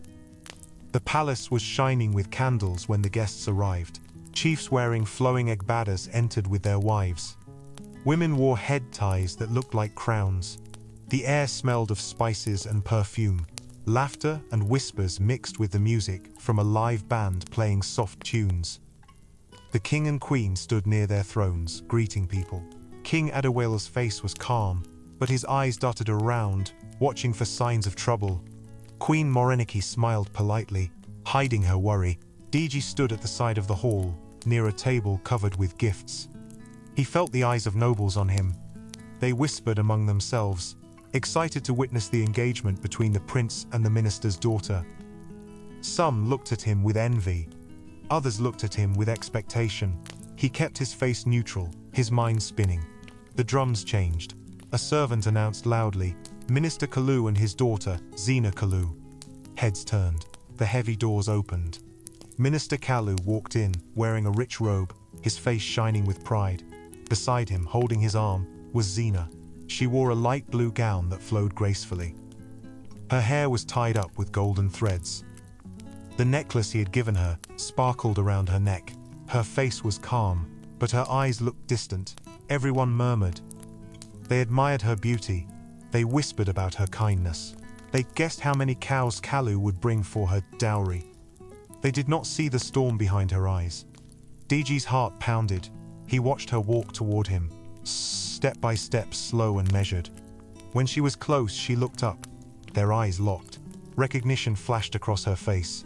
Her pupils widened. Her mouth opened slightly. Shock, confusion, anger, and betrayal danced in her expression like quick lightning. He forced his face to remain composed. He felt his knees weaken. The world seemed to slow. He heard nothing but the pounding of his heart. He saw nothing but her eyes, filled with the same storm he had seen in her father's study, now swirling because of him. She stopped a few feet away. The hall was silent, waiting. The king smiled, not yet understanding. "Welcome, Xena," he said warmly. "We have been eager to meet you." He gestured for them to step closer to the throne. Xena did not move, her breathing quickened. She looked at Deji again, almost as if she hoped her eyes had deceived her the first time. They had not. Dio, the dusty worker who mixed cement, stood before her in silk and gold, with a crown on his head as Prince Deji Adderwale. In one quick movement, she turned to her father. "You knew," she whispered. "You knew and you set me up." She felt as if the floor was moving under her. The necklace around her neck grew heavier. Her father frowned. "I did what is best for us," he whispered back. "Do not make a scene." She faced Deji again. Her voice trembled, but she spoke clearly so that all could hear. "So both of you were the same liar?" The hall gasped. Ministers looked at each other. A murmur swept through like wind through dry leaves. Deji took a step forward. He spoke her name. "Xena." His voice cracked. "Please, do not say my name," she said, holding up her hand. Her voice did not shake now. It was steady, cold, hurt. "You played with me. You let me pour sand into your wheelbarrow. You let me trust you. You listened to my secrets. You told me you were finding yourself, but you were testing me like an animal in a market. You made me think you were poor, so that when you revealed your crown, I would kneel. Do you know how cruel that is?" He opened his mouth, but no words came. He had imagined this moment in many ways. He had practiced apologies, but the reality was harder. The pain in her eyes cut him deeper than Kalu's slap. He tried to speak, but his tongue felt heavy. The king frowned. "What is happening?" he asked, looking at his son, then at Xena. Minister Kalu stepped forward, ready to spin the story, but Xena spoke first. Her voice grew stronger. "Your Majesty," she said, "I did not know your son as a prince. I knew him as Dio, a worker who carried cement. I defended him when he was insulted. I thought he was poor. I thought he was kind. I thought he was honest. I did not know he was testing my heart to see if I deserved to be in his palace. I do not want to be your queen if this is how I am chosen." Her words hung in the air, heavy as iron. The chiefs looked at each other, unsure of what to do. Minister Kalu's face turned red with anger. "Xena, enough," he hissed, reaching out to grab her arm. She pulled away. Deji finally found his voice. "Xena, I swear to you, I did not come to play with you. I came to find truth. I wanted to see how people behave when they do not know a prince is watching. I found you. I saw your heart. I fell in love with your kindness, your bravery. I never wanted to hurt you." "You did hurt me," she replied, tears filling her eyes but not falling. "You think love is a test? You think my kindness is something to grade? You think my father is cruel, and he is. But you have been cruel in your own way. You watched me fight my father, and you stayed silent. You let me suffer. You let him slap you and take you away from me. All the while, you could have stopped him with one word, but you wanted me to prove I was not like the other girls. So you let me walk through pain alone. That is not love." Her words hit him like stones. He staggered back, as if physically pushed. The hall watched, captivated by the drama. Mr. Kalu tried to salvage the situation. He laughed loudly. "She is overwhelmed," he said, waving his hand. "The shock of seeing the prince has clouded her mind. She will come around. We cannot take her words seriously when she is emotional." Xena turned to him. Her eyes burned. "Do not speak for me," she said. "My mind is clear. I may be emotional, but emotions are not weakness. They are truth. And my truth is that I do not want to marry a man who lies, even if he is a prince. I do not want to be used as a pawn by my father. I do not want to be part of a kingdom that tests women like horses. I reject your crown." She reached up, unclasped the necklace, and placed it back on the tray the servants held. I reject any crown that had to deceive me first. The hall fell silent again. All eyes turned to the king. He looked at his son. He looked at Xena. He looked at Minister Kalu. He saw the storm he had not anticipated. He saw the dignity in Xena's stand and the pain in his son's eyes. He saw the greed in Kalu's stance. He knew a decision had to be made, but he also knew it could not be made now without understanding the full story. "Let us pause," he said, his voice strong. "This engagement is clearly not ready to be celebrated. We must listen and understand. We must not rush. Xena, you are brave to speak your mind. Deji, you owe this lady an explanation and an apology. Kalu, your daughter is not your property. We will not make decisions in anger. Everyone, please enjoy the food. We will continue this discussion in private." People murmured, but they obeyed the king's command. Music resumed softly, though the mood had changed. Ministers ate with less enthusiasm. The queen squeezed Deji's hand and whispered, "Be ready." Xena turned and walked out of the hall, head held high. She did not look back. Her father followed, fuming. Deji stood alone for a moment, feeling exposed. Chiefs whispered. Some looked at him with sympathy, others with judgment. He felt his crown heavy on his head. He turned and followed his mother and father out of the hall, ready to face the consequences. Outside in the courtyard, Xena stood under a tree, her arms crossed. The night air was cool. Deji approached slowly. He stopped a few steps away. "Xena," he began. She did not interrupt. She looked at him silently, waiting. He took a deep breath. "I know my disguise hurt you. I thought I could find truth by hiding.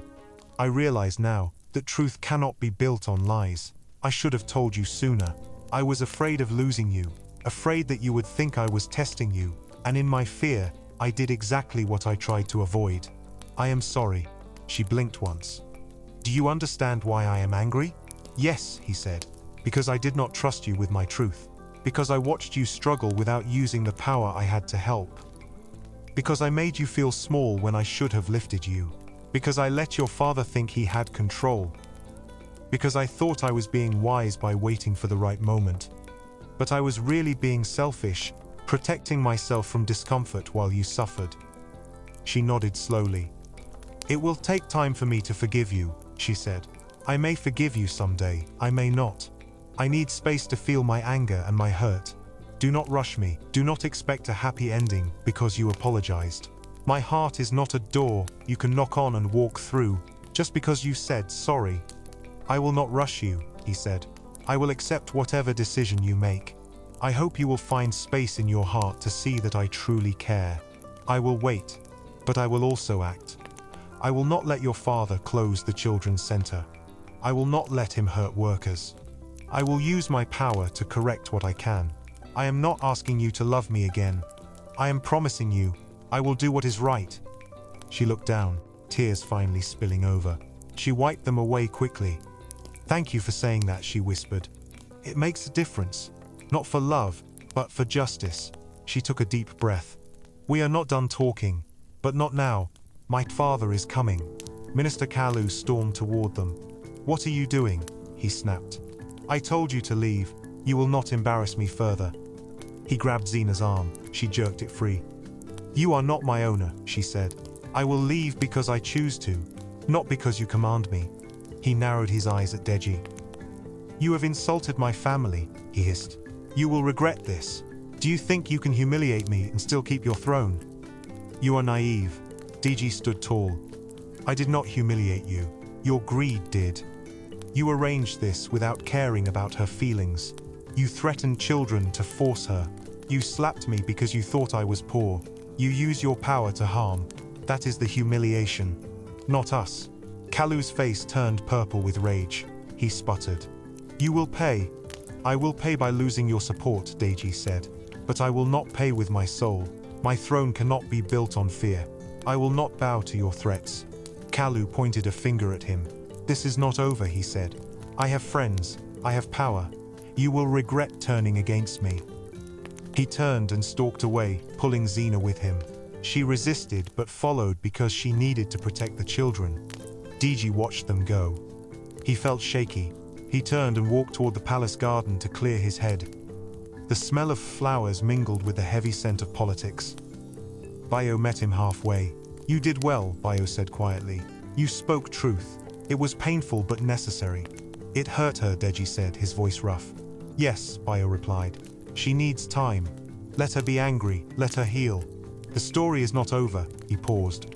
"Your father wants to see you and your mother. They will decide what happens next." Deji nodded. He felt like a soldier going into battle. He straightened his shoulders and walked toward the room where his parents waited. He knew he had to face the consequences. He knew he had hurt someone he loved. He also knew he had taken a step toward justice. The path ahead would be long and painful. He prayed for the strength to walk it. The room where Deji met his parents was small, lined with heavy curtains to keep out noise. A table stood in the center with pitchers of water. King Adawale sat at the head. He looked weary. Queen Morenique sat beside him, her hands folded in her lap. Her expression was calm, but her eyes were sharp. Deji entered, bowed and stood.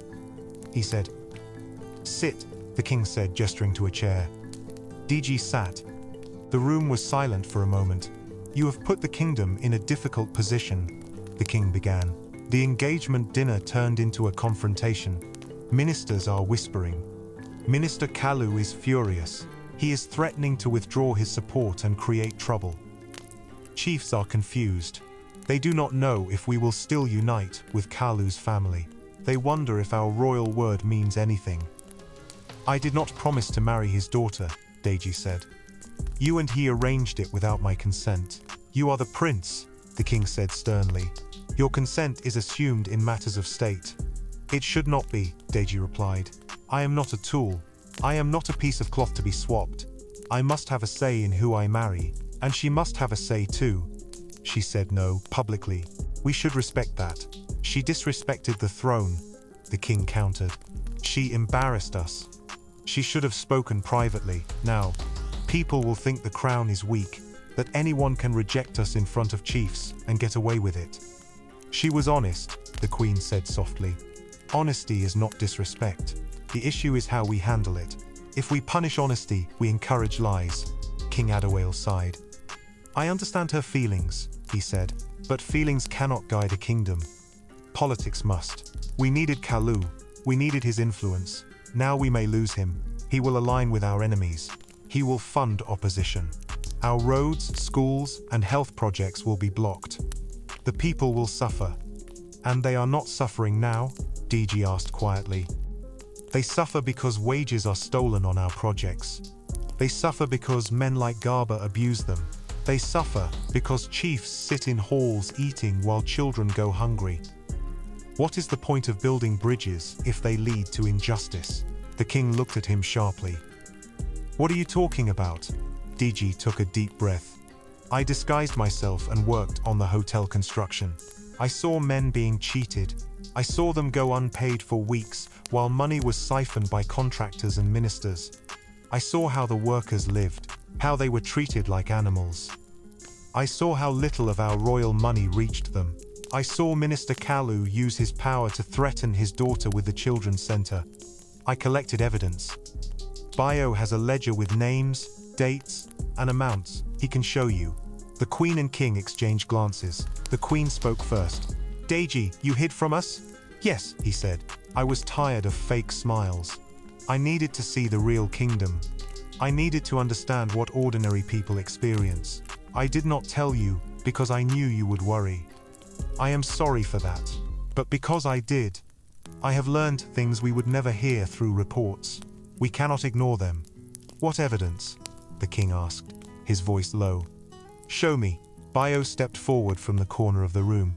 He carried a small notebook. "Your Majesty," he said, bowing. "This book contains accounts of wage delays, payments hidden, bribes given by contractors to site managers, threats made by Minister Kalu. I wrote everything. I can also bring witnesses. Workers who saw these things will speak. But they are afraid. They need your protection." The king took the book and flipped through it, eyebrows raised. His face darkened as he read. "This is serious," he said. "If what you say is true, then Kalu and his people have been stealing from us. They have been abusing our workers. DG nodded. Yes, and I let it happen while I waited for the right moment to reveal my identity. That was wrong. I should have stopped it sooner. I will carry that guilt. But now we have a chance to act. We can hold Kalu accountable. We can pay the workers. We can show the kingdom that the crown stands for justice.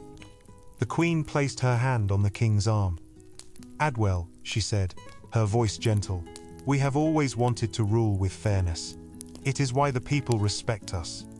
If we ignore this because Kalu threatens us, we lose our soul.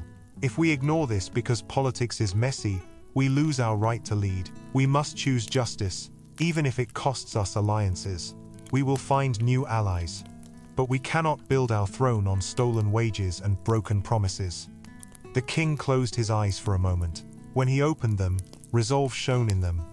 You are right, he said softly. He looked at Deji. I am proud of you for seeking the truth, even though it has created chaos. I am angry that you hid, but I see your heart. I will support you. We will confront Kalu. We will repay workers. We will correct our projects. We will show the kingdom that the crown is not for sale. Relief flooded Deji. Thank you, he whispered. Thank you. However, the king continued, this will not be easy. Kalu will fight back. He will smear us. He will try to cause unrest. We must prepare. We must gather more evidence. We must speak to the chiefs and ask for their support. We must protect the workers who will testify, and you must speak publicly, admit your disguise, and explain why. The people deserve to hear it from your mouth. They will be angry, but they will respect the truth. I will do it, Deji said. I will stand before the chiefs and the people. I will admit my lie. I will apologize. I will beg for forgiveness. And I will commit to change. I will ask for Xena's forgiveness too, but I will not ask for her hand unless she offers it freely. The queen nodded. That is wise. She needs time. Her father will forbid her from leaving his house. I am sure. We must help her. I will send messages to discreetly support the children's center. I will talk to her, woman to woman, when her father is not around. I will show her that the palace is not her enemy. Be careful, Deji said. Her father is watching everyone. He sent someone to follow her. He may try to harm anyone who helps her. I have navigated men like Kalu my whole life, the queen replied with a small smile. He will underestimate me. That is his weakness. They left the room with a plan. The king called a council meeting for the next day. He invited chiefs, elders, and ministers. He told them it was urgent. He did not mention the details. Word spread quickly. Rumors flew. Meanwhile, at Minister Kalu's mansion, anger and fear mixed in the air. Kalu sat in his chair, arms crossed, breathing hard. They have insulted me, he muttered. They have turned my daughter against me. They humiliated me in front of chiefs. I will show them. Xena sat in her room, writing a letter. She wrote to the children at the center. I may not be able to come for a while, but I will return. Keep reading, keep hoping, teach each other, love each other, and remember that kindness is not weakness. She wiped a tear and folded the note. Say knocked softly. She slipped inside and whispered, Your father has told the guards not to let you out. He is on the phone with someone. He is planning something. I don't trust the guards. We must find a way to leave if we need to. I cannot leave yet, Xena whispered back. The children, the workers. I cannot run away when they are in danger because of me. Sade squeezed her hand. Then we prepare. I have saved some money. I will hide it in your shoe. If we must run at any moment, we will run to my cousin's house. She lives across the river. She will hide us. Xena nodded. She hugged Sade. Thank you, she whispered. You are more family to me than my own father. At the construction site, rumors flew. Workers whispered that Dio had been a spy. Some believed he was a government agent. Others said he was a journalist. Kunla listened and said nothing. He sat with Sani, looking at the empty spot where Dio used to sit. He disappeared, Sani said. Do you think he was fired? Kunle shook his head. No. Something is wrong. I have a feeling he is not who he said he was. Do you think he was planning something? Sani asked. Kunle looked up at the half-built hotel. Maybe. He asked me about wages. He wrote things down. He seemed too interested in Garba's actions. Maybe he was collecting evidence. Maybe he is police. He frowned. If he was police, why would he let us suffer? I liked him, Sani said. He worked like us. He laughed with us. He did not look down on us. That is rare. I hope he is safe. Kunle nodded. He stood up. I will find out, he said. I will ask around. If he is in trouble, maybe we can help. He helped me once. It is only right. He walked away, determination in his stride. The next morning, the council meeting began in the palace's main hall. Chiefs sat in their seats of honor, elders murmured. Ministers adjusted their caps. The air buzzed with anticipation. The king stood and cleared his throat. We have called this meeting to address grave matters, he began. My son, Prince Deji Adewale, has something to share with you. Deji stepped forward, heart pounding. He wore a simple outfit, not his gold robe. He wanted to appear humble. He looked at the faces before him, men who had known him since childhood, men who had whispered behind his back, men who held power. He drew a breath. Chiefs and elders, he said, I have a confession. For the past weeks, I disguised myself as a construction worker at our royal hotel project. I took on the name Dio. I carried cement and mixed concrete. I lived as a worker. I did this because I wanted to see how our people live when we are not watching. I was tired of hearing reports filled with lies. I wanted to see truth. In doing so, I lied to you. I lied to workers. I lied to Zena. For that, I am deeply sorry. He paused. I accept any punishment you deem fit for deceiving you. I deserve it. The hall murmured. Some chiefs whispered. A few nodded, impressed by his courage. Others frowned, feeling insulted. I disguised myself because I wanted to find out if people treat poor men with respect when they do not know a prince is watching, he continued. I found that many do not. I saw workers insulted, underpaid, and threatened. I saw money meant for wages stolen. I saw Minister Kalu use the hotel project to enrich himself and his friends. I saw him threaten to close the children's center if his daughter did not marry me. I was silent for too long, thinking I could gather enough evidence before acting. That silence was wrong. I should have stepped in sooner. For that, I ask forgiveness. He gestured to Bio, who handed the ledger to a council scribe. The scribe showed it to the chiefs. They looked at the numbers, the dates, the names. Whispers grew louder. You may think I am foolish for revealing this, Deji said. It would have been easier to keep quiet and marry Zena, securing our alliance with Kalu. But I cannot build my future on lies and injustice. I cannot ask Zena to marry me if she feels deceived. I cannot be a king who ignores the pain of his people. I choose truth, even if it costs me power. Some chiefs nodded vigorously. One stood up. I respect your honesty, he said. We have suspected corruption for a while. We did not know how deep it went. We will investigate. We will protect our workers. Another chief, one loyal to Kalu, stood up. This is nonsense, he said. The prince is making excuses for his failure to secure an alliance. He used a poor girl's heart to justify rejecting Kalu's support. This is dangerous. We need Kalu. Deji met his gaze. We need justice more than we need Kalu. We can find new allies. We cannot find new souls if we sell our integrity. Kalu stole from workers. He hit me when he thought I was poor. He threatened children. He must answer for his actions. If we let him continue because we need his money, we tell the world that the crown is for sale. That cannot be. The hall erupted in argument. Some chiefs supported Deji, others defended Kalu. Voices rose. The king raised his hand. Enough, he said. We will investigate Kalu. We will not protect him if these accusations are true. We will also address Prince Deji's deception. But for now, we must calm the people. Minister Kalu is already spreading rumors. He is telling people the prince insulted our customs. We must act quickly. Just then, a messenger burst in, sweating. Your Majesty, he panted. Minister Kalu's men are at the hotel site. They are trying to take the children's center. They have bulldozers. They are threatening the workers who oppose them. They say they have orders to tear down the center. Deji's heart lurched. He turned to his father. We must go, he said. If we wait, the center will be gone, and the children will be on the street. The king nodded and stood. The council erupted. Chiefs followed. They called for horses and cars. Deji ran to his room, pulling off his simple clothes and grabbing his plain shirt and trousers. He did not want to go as a prince in gold. He wanted to go as Dio, so workers would trust him. He ran to the stable, jumped on a horse, and galloped out the palace gate with Dio behind him. Soldiers followed. Chiefs in cars followed. Dust rose behind them.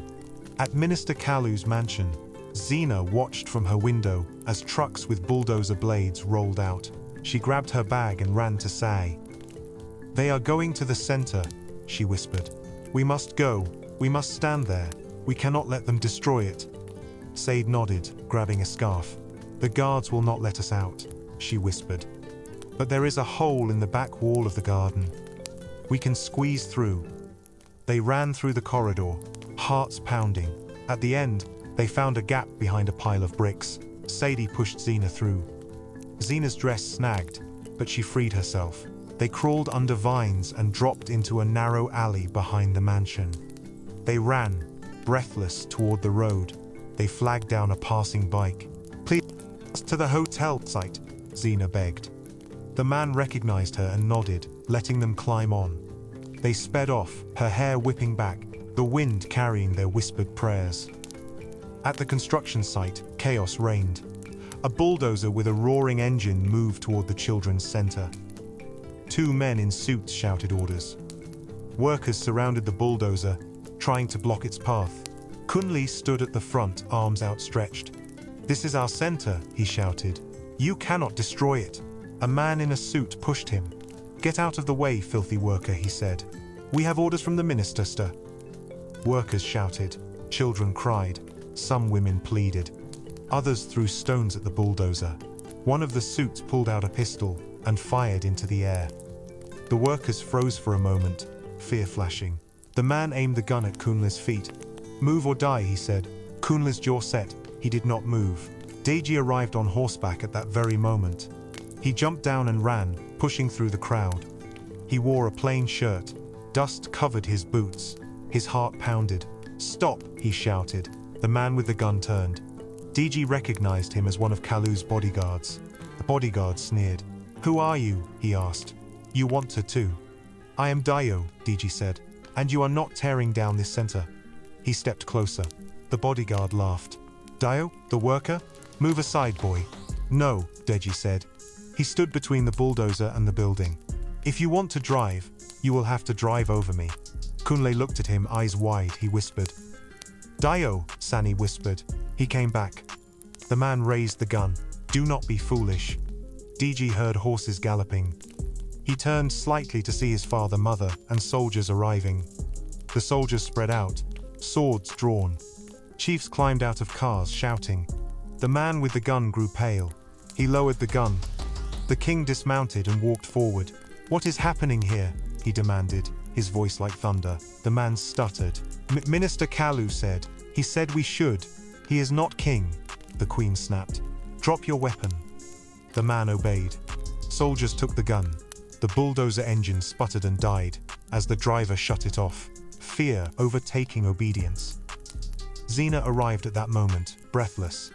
She pushed through the crowd and saw Deji standing before the center, dust on his face. She saw soldiers, her father's men, the king, the queen. She saw her father's bodyguards disarmed. She felt relief and anger. She ran to the children, hugging them. They cried, "Auntie Xena!" The king turned to the crowd. "Who gave orders to destroy this center?" he asked. One of the suits whispered. "Minister Kalu." The king nodded. He looked at his son. "Dio, you stopped the bulldozer," he said. "My name is Deji," Deji replied loudly. "But these people know me as Dio. I am both. I stand here because injustice pushed me, and I will not move," the crowd murmured. Some cried. The workers looked at him with new eyes. Kunle's mouth hung open. "You," he whispered. "You were the prince?" "Yes," Deji said simply. "And I am sorry I lied. But I am still your friend. I will fight for you." Kunle stepped forward. He looked at Deji's hands, at the bruises, at the dust. He looked at his face. He took a deep breath and nodded slowly. "I believe you," he said. "You worked like us. You ate our food. You sweated. Your father is king. But you chose to be with us. You stood when they fired a gun. You deserve a chance. I will stand with you." Sani nodded. Others murmured agreement. The bond formed through shared sweat and pain was stronger than titles. The king raised his hand. "The center stays," he declared. "No one will tear it down. We will rebuild it stronger. The workers will be paid fully. The children will be protected. Anyone who threatens them threatens the crown." He looked at the suits. "Tell Minister Kalu to come to the palace. He will answer for his actions." The suits looked nervous. They nodded and left quickly. Minister Kalu, upon hearing the news, threw a glass across his study. It shattered against the wall. "They dare to defy me," he shouted. He paced, his mind racing. "I will ruin them. I will ruin the prince. I will ruin Xena," he called his allies. But his phone went unanswered by some. The news of the council meeting had spread. Chiefs were switching sides. Politicians were cautious. Kalu's power was slipping. The workers celebrated quietly. They hugged their children, knowing they were safe for now. Some still doubted the prince, but many felt hope. They had never seen a royal stand with them. They had never seen a royal get slapped and remain calm. They whispered among themselves, "Maybe things will change." Xena stood near the center, tears in her eyes. She watched DG talk to her father's bodyguards, telling them to leave peacefully. She saw him hug Kunle. She saw him kneel to speak to a child. She felt a strange mix of emotions. She was still angry, but she also felt something else: respect. She saw a man who could have stayed in the palace but chose dust. She saw a man who used his power not to crush but to protect. She looked at him differently now. The wall of pain did not crumble, but a crack appeared. Sade stood beside her and whispered, "He is fighting for us." Xena nodded. "Yes," she whispered back. "He is, but trust is not easily rebuilt." That night, Xena returned to her house. Her father paced. "They humiliated me again," he muttered. "But it is not over. You are hurting innocent people," Xena said calmly. "That is why you feel humiliated." He turned on her. "Do not lecture me. You think you are righteous? You have defied me. You have chosen a liar over your own blood. You have shamed me publicly. You no longer live under my roof." He pointed to the door. "Leave. You are not my daughter until you apologize." Xena felt pain, but also relief. "Very well," she said. "I will pack my things and go to the children's center. They will give me shelter. I do not need your house if I cannot breathe in it." She walked to her room, packed her few possessions with Sadie's help, and left. The guards whispered. They did not stop her because they saw the prince protect the center. They were confused. They let her go. As she walked out, Mr. Kalu shouted behind her, "You will come crawling back when you realize the world is hard. You will see I was right." She did not answer. She walked into the night, head high. Back at the palace, the king sat with the chiefs. "We must deal with Kalu," he said. "He threatens stability. He stole from us. He threatened children. We cannot let him wield power like this." "We agree," many chiefs said. "We will support you," one chief asked. "What of the prince's marriage? Will he still marry someone for alliance?" The king looked at Deji, who stood quietly beside him. Deji shook his head. "I will marry someone because I love her, or I will not marry at all," he said. "If that causes problems, so be it. I will not barter my heart. Alliances can be built on mutual respect, not forced marriages." The chiefs murmured. Some shook their heads, but most nodded. Times were changing. They understood that the old ways of trading daughters like goods were losing ground. If the prince, who would be king, stood against it, they had to adapt. The meeting ended with plans. Kalu would be summoned. Investigations would continue. The workers would be paid. The children's center would be made an official royal project, protected by law. Deji would speak to the people. He would explain, apologize, and promise justice. As Deji walked back to his room, exhaustion hit him. His body was still sore from days of labor. His heart was heavy from the confrontation with Xena. He lay on his bed, staring at the ceiling. He thought of his father, who had chosen justice over politics. He thought of his mother, who had supported him. He thought of the workers who had believed in him. He thought of Zina, sleeping in the children's center, away from her father's mansion. He closed his eyes and whispered, "Thank you for today, help me tomorrow." Outside, the rain finally fell, washing the dust from the air. It felt like a cleansing after a long drought, but it also reminded everyone that storms often return, and the ground must be ready. The following morning, the air was fresh after the rain. Dew clung to leaves, and the earth smelled. But inside the palace, tension remained. DG woke early, dressed simply, and walked to the courtyard where the workers he had lived with could easily find him. He wanted to show that he was accessible. Word had spread that he was going to address the people. He awaited their arrival with a mixture of anxiety and resolve. In the city, news of the confrontation at the construction site had traveled fast. People whispered in markets and on buses. The prince stood in front of a bulldozer, one man said. He called himself Dio, a woman replied. He worked with the workers, said another. He lied, but he also protected. Is he a liar or a hero? People were divided. Some admired his honesty. Others were angry at his deception. Many were curious to hear what he would say. At the same time, Minister Kalu paced in his mansion. He had received the royal summons. He knew he could not ignore it. But going to the palace meant facing the accusations. He called allies and found some had already switched sides. He shouted at his servants. He felt his power slipping like sand through his fingers. He swore he would take the prince down with him, but for the first time, doubt crept into his voice. Zina woke on a mat at the children's center. She had slept lightly, used to a soft bed. Children gathered around her, whispering, "Are you staying, Auntie Zina?" She smiled at them. "Yes, for now," she said. Sadie handed her a bucket of water to wash. "They say the prince will speak today," Sadie whispered. "Will you go?" "I will listen," Zina replied quietly. "I need to hear what he has to say." She felt a knot in her stomach. Part of her wanted to stay away, to hold on to her anger, but another part wanted to hear his voice, to see if his actions matched his words. She needed clarity. When mid-morning came, Digi stepped out into the palace courtyard. A crowd had gathered. Workers from the hotel project stood together, still wearing dusty boots. Chiefs stood at one side, along with elders and ministers. Ordinary citizens crowded behind, curious. Reporters with small cameras whispered into recorders. The king and queen watched from a balcony above. Deji raised his hand. The crowd quieted. "Thank you for coming," he began, his voice loud and steady. "I have come before you to speak truth and to apologize. I have already confessed to the chiefs. Now I confess to you." He repeated the story of his disguise, his reasons, and his regret for not revealing himself earlier. He acknowledged the pain he had caused. He looked at Zina, who stood near the back with Sade and some children. Their eyes met for a moment.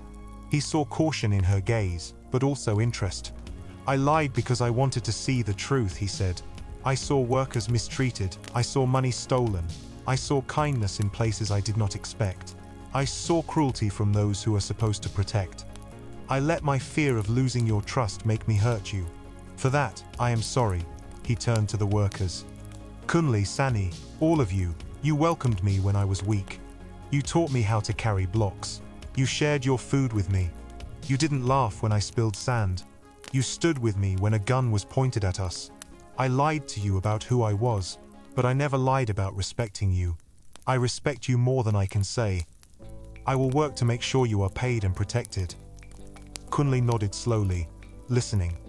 He crossed his arms but did not look away. Sani smiled faintly. Deji then addressed Zina. "Zina," he said, his voice softening, "I owe you the deepest apology. You carried sand with me. You washed my hands when they bled. You defended me when I was accused. You shared your secrets. I hid my name because I wanted to see if you would love a poor man. I realize now that love is not a test. Love is a gift. Testing someone to see if they deserve you is arrogant. You deserved honesty from the start. I did not give it. I am sorry." He bowed his head toward her. The crowd murmured.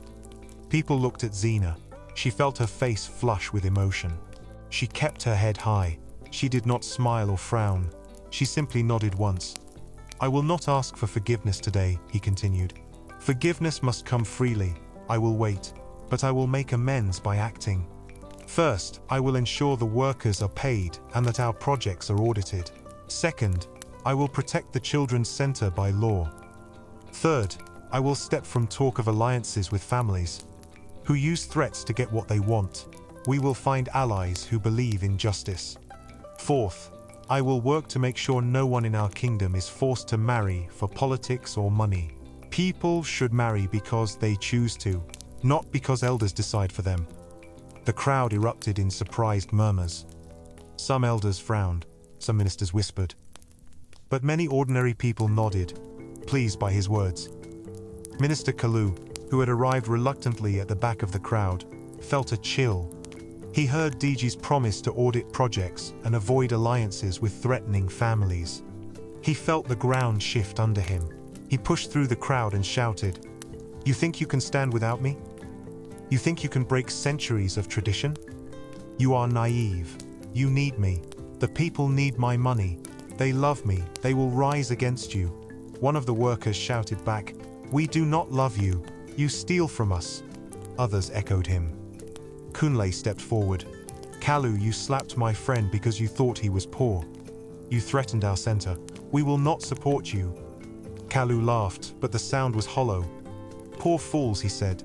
"You bite the hand that feeds you. You will regret this when you are hungry." He turned to leave, but soldiers blocked his path. The king's voice thundered, "Minister Kalu, you will not leave. You will answer for the accusations against you. You will stand trial. If you are innocent, you have nothing to fear." Kalu looked at the soldiers, at the workers, at the chiefs. He realized he was trapped. He straightened his back and said, "Very well, I will come, but do not think this is the end." He was escorted away. The crowd watched quietly. Deji spoke again. "We will hold a public forum in the coming days. Anyone who has evidence of corruption may speak. We will protect you. We will root out theft in our projects. We will set an example. We will stand by those who cannot stand for themselves." A cheer rose from the crowd. People clapped. Some laughed with relief. The workers hugged each other. Children cheered and threw dusty hats in the air. Chiefs nodded, some reluctantly. Ministers looked at each other, calculating how this new shift would affect them. Reporters scribbled and filmed. The kingdom had never seen such a scene. After the speech, people approached Deji. Some thanked him. Some expressed their disappointment. "You should have trusted us sooner," a woman said. "I understand why, but it still hurts." He nodded. "I know," he said. "I am learning. Thank you for being honest with me." He listened to every person who spoke to him, not interrupting, even when criticized. He understood that healing required listening to pain. Zena stood at the back, watching. When the crowd thinned, she walked toward him, her steps slow. The space between them seemed to stretch and shorten with each heartbeat. He turned to face her. They stood a few feet apart, separated by more than distance. "Thank you for saying all of that," she said quietly. "Thank you for apologizing. Thank you for protecting the center. Thank you for promising to change things. It means something." She took a breath. "But I cannot forget everything overnight. I cannot forget the slap. I cannot forget the fear. I cannot forget the taste of betrayal." Her voice softened. "I need time. I need to see actions, not just words." "You will see actions," he said. "I will not rush you. I will not approach you unless you want me to. I will work for justice. That is my focus now. My feelings for you remain, but they are no longer my priority. Your freedom is." She nodded slowly. "I appreciate that. I am tired of being pulled by strings. I want to make my own choices." She looked around at the children clinging to her dress. "My choice today is to take care of them. That is where I will be." "I know," he said softly. "I will support you from afar." "Do not support me from afar," she said, surprising him. "Support them up close. Send books, send teachers, send doctors. Do not just give money. Show up, but not as my suitor. Show up as a leader who cares." He smiled faintly. "I will." She turned to leave, then looked back. "And one more thing," she said, a spark of her old humor returning. "When you mix cement, You wasted a lot of sand, learn better." He laughed, feeling a weight lift from his heart. "Yes, Mom," he said, saluting playfully. She rolled her eyes but smiled as she walked away with Sade and the children. The crack in the wall widened slightly. The Queen joined her son, squeezing his shoulder. "You were brave," she whispered. "You spoke with humility and strength. I am proud of you. Your father is proud too, even if he is worried about the politics." He smiled, feeling warmth. "I could not have done it without you," he said. "Don't flatter me," she replied with a grin. "You did most of the work. Now, go get some rest. You look like you've been carrying blocks all night." "I have," he said, laughing. He hugged her and went to his room. He closed the door and let out a long breath. He sank onto the bed, exhausted but lighter. He had apologized publicly. He had promised change. It was only the beginning. Meanwhile, Kalu sat in a guarded room, fuming. "They will see," he whispered.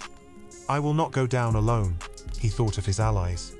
He thought of ways to spread rumors, incite unrest, make people doubt the prince's sincerity. He planned in the darkness, clinging to bitterness.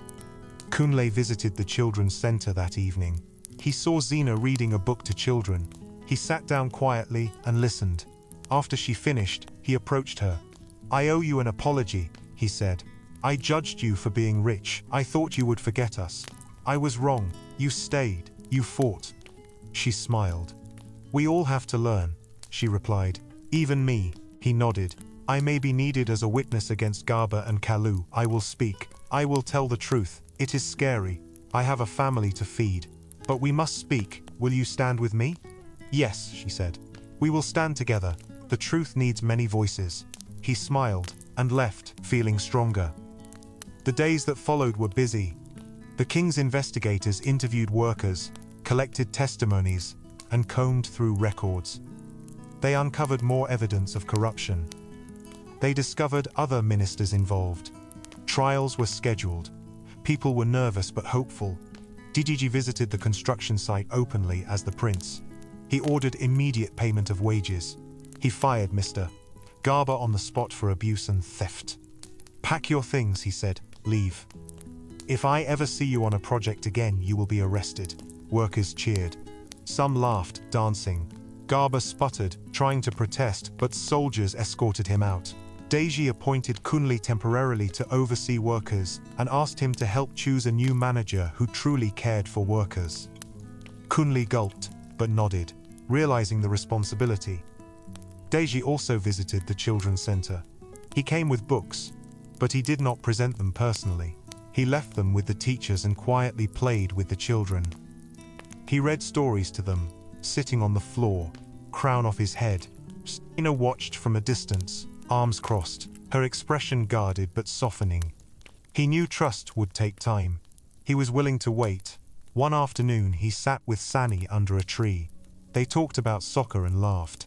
Sani said, "You are all right for a prince." DG grinned. "You are all right for a striker who always misses the goal," he retorted. Sani laughed loudly. Their laughter echoed through the center.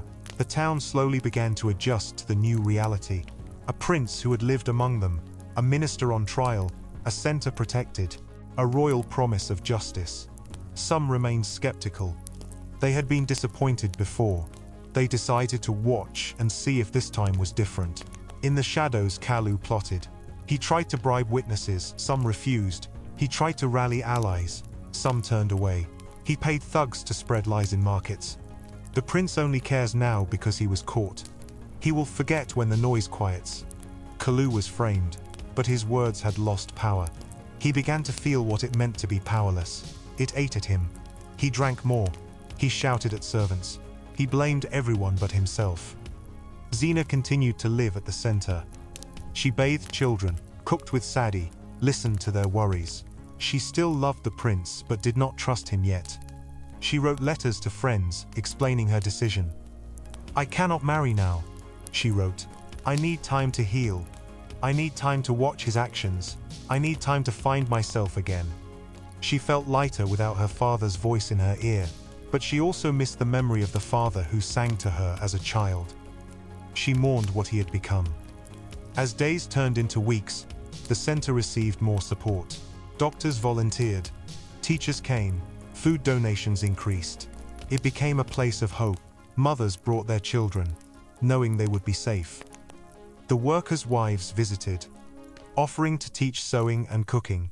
It became more than a building. It became a community. One evening, Deji stood at the edge of the site looking at the sunset. Bayo joined him. "We have done many things," Bayo said.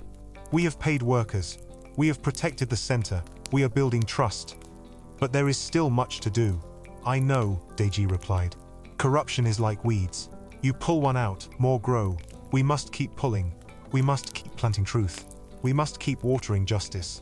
Bayo smiled. "You speak like a farmer now, not a prince." "Maybe I am both," Deji said with a grin. He looked at the horizon. "Do you think she will ever forgive me?" Bayo shrugged. "Time is a gardener too. It will show us." Deji nodded. He watched the sky change colors. He thought of Xena, of her laugh when she told him to work faster, of her tears when he apologized. He thought of the children, of their bright eyes. He thought of his father, who had chosen justice. He thought of his mother, who had supported him. He felt grateful. He also felt aware that this was not a fairy tale. People were still hungry in other parts of the kingdom. Ministers still plotted. He knew there would be more challenges. But he felt ready to face them, no longer hiding, no longer testing hearts. He was learning that leadership meant humility, courage, honesty, and patience. It meant walking with his people, not just standing above them, he whispered. A prayer of thanks and a prayer for strength. He closed his eyes, letting the breeze brush his face. He felt alive. Weeks of trials and changes created ripples across the kingdom. Minister Kalu's trial was public. It was held in a large hall with open doors so citizens could attend. Judges appointed by the king listened to witnesses. Evidence from the ledger and more documents was presented. Kunle stood in the witness stand, voice steady as he recounted how wages were withheld, how envelopes exchanged hands, how threats were made. "We were afraid to speak," he said, looking at the judges. "We thought no one would listen, but the prince listened. He worked with us. He saw I believe him." His words carried weight. Other workers spoke. A driver described taking bags of money from the project to Kalu's house. A clerk admitted to forging signatures under pressure. Even some of Kalu's former allies confessed, hoping for leniency. They described how Kalu had forced them to follow his orders. The crowd murmured. The judges nodded, writing notes. Kalu sat in his chair, jaw clenched, eyes hard. He shook his head at every accusation, whispering to his lawyer. He tried to speak, but the judges insisted on order. He stood at last when called and faced the court. "This is political," he said, his voice loud. "The prince is punishing me because I would not give him my daughter. He concocted lies to destroy me. These witnesses were bribed. They envy my success. The ledger is forged." The judges listened but were unconvinced. One replied, "We have verified the ledger. It matches other records. You were given opportunities to provide proof.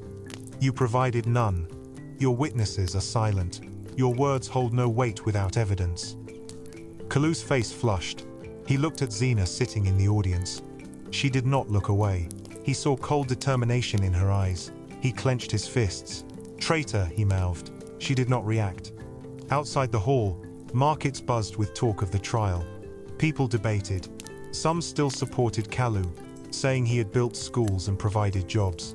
Others said, those were crumbs compared to what he took. Many praised the prince for exposing corruption. "Our prince is different," an old man said to a crowd. "He worked with his hands. He knows our pain. Maybe we will see more changes." News of the trial reached neighboring kingdoms. Some rulers frowned, worried about their own ministers. Others smiled, impressed by the Adawale kingdom's bravery. A few sent gifts to show support. Deji received letters from young people across the land, thanking him for standing up for workers. He read them and felt responsibility. While the trial progressed, Deji continued to work on reforms. He created a committee of workers to oversee projects and report abuses. He asked Kunle and Sani to be part of it. They were nervous but accepted. He also visited other royal projects, surprising managers and contractors. Some tried to hide documents. Others hurriedly paid workers when they saw him. He made notes, promising follow-up. He spoke at schools, urging students to respect labor. "Your hands are not dirty when they work," he said. "Only hearts are dirty when they steal." He promised scholarships for children of workers. He even visited a small village where a bridge was promised but never built. He listened to villagers' complaints, and within weeks, construction on the bridge resumed. Xena watched from a distance. She read about his actions in newspapers and heard about them from the workers. She saw him at the center often, carrying books, playing with children, sitting quietly in the back during reading time. He never approached her unless she spoke to him. He kept his promise to give her space. She observed his consistency. It softened her heart, but she still guarded it. One afternoon, she was teaching children when she felt a tap on her shoulder. She turned, saw Queen Morinik. The queen wore a simple dress, no crown. Her face was kind. "May we speak?" she asked. Xena wiped her hands and nodded. They stepped outside under a tree. Children peeked from the windows, curious. "I am not here to pressure you to forgive my son or to marry him," the queen said, sitting on a low stool. "I am here because I want you to know that I see you. I see your pain, your strength, your love for these children. I see the weight of being used as a pawn by your father. I see the betrayal you feel because of my son's disguise. I want you to hear from a mother who once married for politics. It can work, but only if it grows into love. I will not lie. I did not love my husband at first. I respected him. Love came later. But I had choices your father denied you. I had time, you did not. That is unfair. We will not force you into our family. We will not close the door on you either. I offer friendship, not bargains." Xena felt tears prick her eyes. "Thank you," she whispered. "Most people have been telling me what to do, what to feel. It is tiring. Your words are kind. I need kindness, not commands." The queen smiled. "Kindness is the glue of our humanity. It repairs what lies break. Take all the time you need. Do not feel guilty for protecting your heart. If you ever need help with anything, come to me." She stood and hugged Xena gently like a mother. Xena hugged back, feeling warmth she had missed. When the queen left, Xena wiped her tears and returned to the children, feeling lighter. Days later, the judges announced the verdict. Minister Kalu was guilty of embezzlement, abuse of power, and intimidation. His sentence was 10 years in exile on a distant island, stripped of his titles and properties. "We must make an example," the chief judge said. "No one is above the law." The crowd outside the hall cheered. Some cried. Kalu was taken away. His shoulders slumped. He glared at his daughter one last time, then looked at the prince. "Enjoy your victory," he whispered. "Powturns, one day you will be on trial." Digi did not reply. He watched quietly as Kalu was led away. The trial's conclusion sent a strong message. Other corrupt officials resigned or corrected their ways. Fear of exposure changed behavior. The people felt empowered to report abuses. The prince's decision to stand by truth had shaken the old order. After the trial, Deji called for a festival of Thanksgiving. "We must celebrate honesty," he said. "We must celebrate courage. We must celebrate that our kingdom can correct itself." The festival was held at the main square. There was music, dancing, food, and games. Workers from the hotel site came in clean clothes. Children from the center danced with colorful ribbons. Chiefs in fine attire clapped. Elders told stories of days when justice seemed impossible. Young people sang songs about new beginnings. During the festival, Deji noticed Xena sitting with the children. She laughed as a little girl painted her face with chalk. She clapped along to music. He felt joy seeing her smile. After the festival, he walked toward her, but stopped when she waved him over. He approached slowly. "This was beautiful," she said, looking around at the happy faces. "It feels like hope." "It does," he agreed. "Thank you for coming." "Came for them," she said, nodding at the children. "But I also came because I wanted to see if you would keep your promises. You are trying. That matters." She took a deep breath. I want to tell you something. I might forgive you. I'm not there yet, but I see your efforts. I see your heart. I see that you are not just a prince. You are also a man who carried cement and stood before a bulldozer.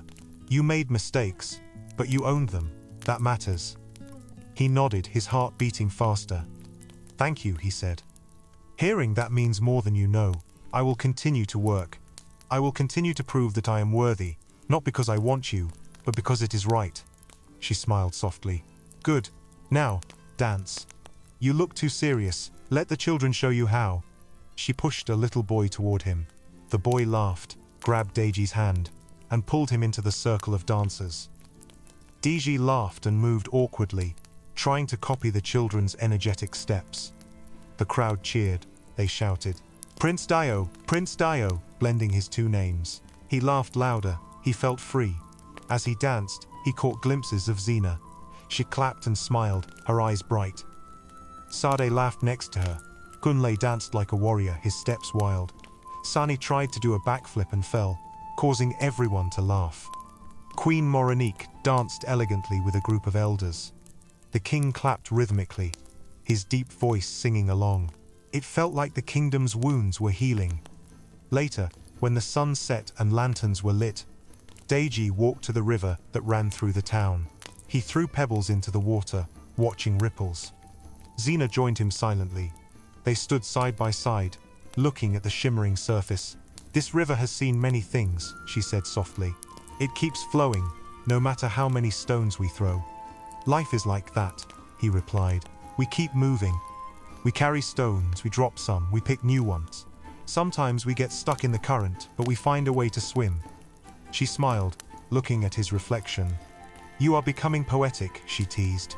He laughed. Working with cement turned me into a philosopher. They both chuckled. Then she grew serious. Deji, she said, using his name for the first time since the reveal. I need to tell you something. I have decided not to marry anyone for now. I need time to heal my relationship with my father, even if he is far away. I need time to continue my work at the center. I need time to find myself again. I cannot be a queen if I do not know who I am as a woman. So, if you were hoping for a quick happy ending, you will be disappointed. But I am not closing the door forever. I am leaving it open. Just a crack. We will see where time leads us. He nodded slowly, feeling both sadness and hope. I understand, he said. Take all the time you need. I will support you. I will not pressure you. I will not wait like a dog by the door, but I will live my life with you in my heart. If the crack widens, I will walk through. If it does not, I will be grateful for knowing you. She looked at him, her eyes glistening. That is all I wanted to hear, she whispered. She squeezed his hand gently. We will walk together sometimes, as friends. We will work together. We will see. They stood quietly, watching the river flow. The moon reflected on the water, creating a path of light. It felt like a sign. The days turned into weeks, and the weeks into months. The rainy season ended, and the sun returned with strength. Trees grew heavy with fruit. In the kingdom, a new rhythm settled. The children's center thrived. The Workers' Rights Committee met regularly with the palace. DG attended their meetings when he could, listening more than he spoke. He knew trust was built by actions, not words. Xena moved into a small house near the center. It was modest compared to her father's mansion, but it felt like home. She painted the walls herself with cheerful colors. Sade moved in with her, and they became a family. They planted flowers outside, and children played under their shade. Xena found joy in simple daily tasks: cooking, teaching, reading, and sometimes just sitting on the porch watching the sunset. DG continued to oversee reforms. He established a fund for injured workers, ensured education for their children, and required projects to have community oversight. He visited villages and listened to farmers. He learned about irrigation and pests. He rode horses through forests to speak with hunters. He sat with fishermen by the river, hearing their complaints about pollution. He used his power to make changes. Some were big, like building clinics. Some were small, like ensuring fishermen had nets. All mattered. He also spent time with his family. He and his father played board games in the evenings, something they had rarely done before. They debated policies and laughed. The queen taught him how to cook his favorite dish. "You cannot be a good leader if you cannot feed yourself," she joked. He learned quickly and started surprising his mother with breakfast. They grew closer. He visited Kalu's exile island once, with permission from the judges. He did not go to gloat. He went to understand. Kalu lived in a simple house by the sea, guarded by soldiers. He looked older and thinner. He saw Deji approach and laughed bitterly. "Have you come to enjoy my fall?" he asked. "No," Deji replied. "I came to tell you that your daughter is safe and strong. She is doing well. She forgives you for some things, but not all. She is healing. You might never return to the kingdom. You might. That depends on you. But I want you to know that I do not hate you. I hated your actions. I hope you find peace here. I hope you think about the people you hurt. I hope you change." Kalu looked away. For the first time, tears welled in his eyes. "You speak like my wife," he whispered. "She always told me to listen to my heart. I ignored her," he sniffed. "Take care of Xena. She is stubborn like her mother." "I will from a distance," Deji said. He left Kalu on the island, unsure if the man would ever change. But he felt lighter knowing he had offered kindness. Xena, meanwhile, wrote letters to her father. At first, they were angry. Then they became forgiving. She wrote, "I hope you find peace. I hope you remember Mama's songs. I hope you regret your actions and return a different man. If not, then live with your decisions." She sealed the letters and sent them to the island. Whether he read them, she did not know. Deji and Xena saw each other often, but they did not rush. They worked together on community projects. They laughed at meetings when a child drew a funny picture. They shared inside jokes about spilled sand. They argued about politics and learned from each other. They sometimes walked by the river, talking about dreams and fears. They felt comfortable but not forced. One evening, months after the trial, Xena knocked on Deji's door. He opened it, surprised. She held a small basket. "I brought you mangoes from our tree," she said, smiling. He smiled back, taking the basket. "Thank you. Come in?" She nodded and stepped. They sat in his simple living room. He offered her tea. She accepted. They talked about the new school curriculum they were designing. They laughed about a child who wrote a story about a frog becoming a king. They sat in comfortable silence, sipping tea. Then she said, "My anger has faded. My trust has grown. I am ready to open the door a little wider." He looked at her, eyes full of hope. "Not all at once," she added quickly. "I want us to continue like this, slowly. If it leads somewhere more, we will know. If not, we will remain friends." He nodded. "I can live with that," he said, meaning it. Time continued. The people grew used to seeing the prince in plain clothes, working alongside them. They respected him. They teased him.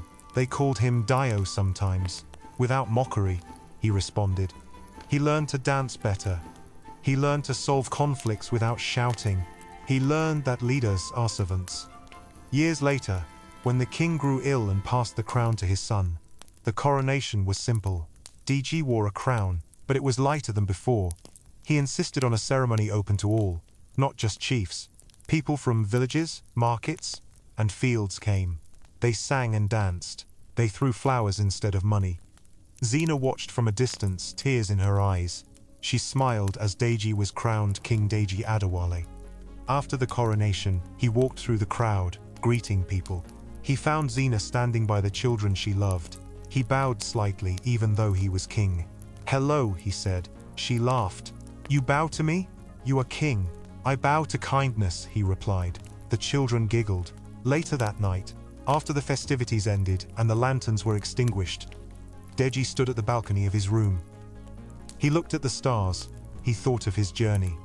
From a prince tired of fake smiles, to a man carrying cement, to a leader facing the truth. He thought of Xena, who had taught him what love and honesty meant. He thought of the workers who had shown him humility, of Kunle, who had warned him about secrets, of Sani, who had laughed with him. He thought of his father, who had chosen justice. He thought of his mother, who had supported him.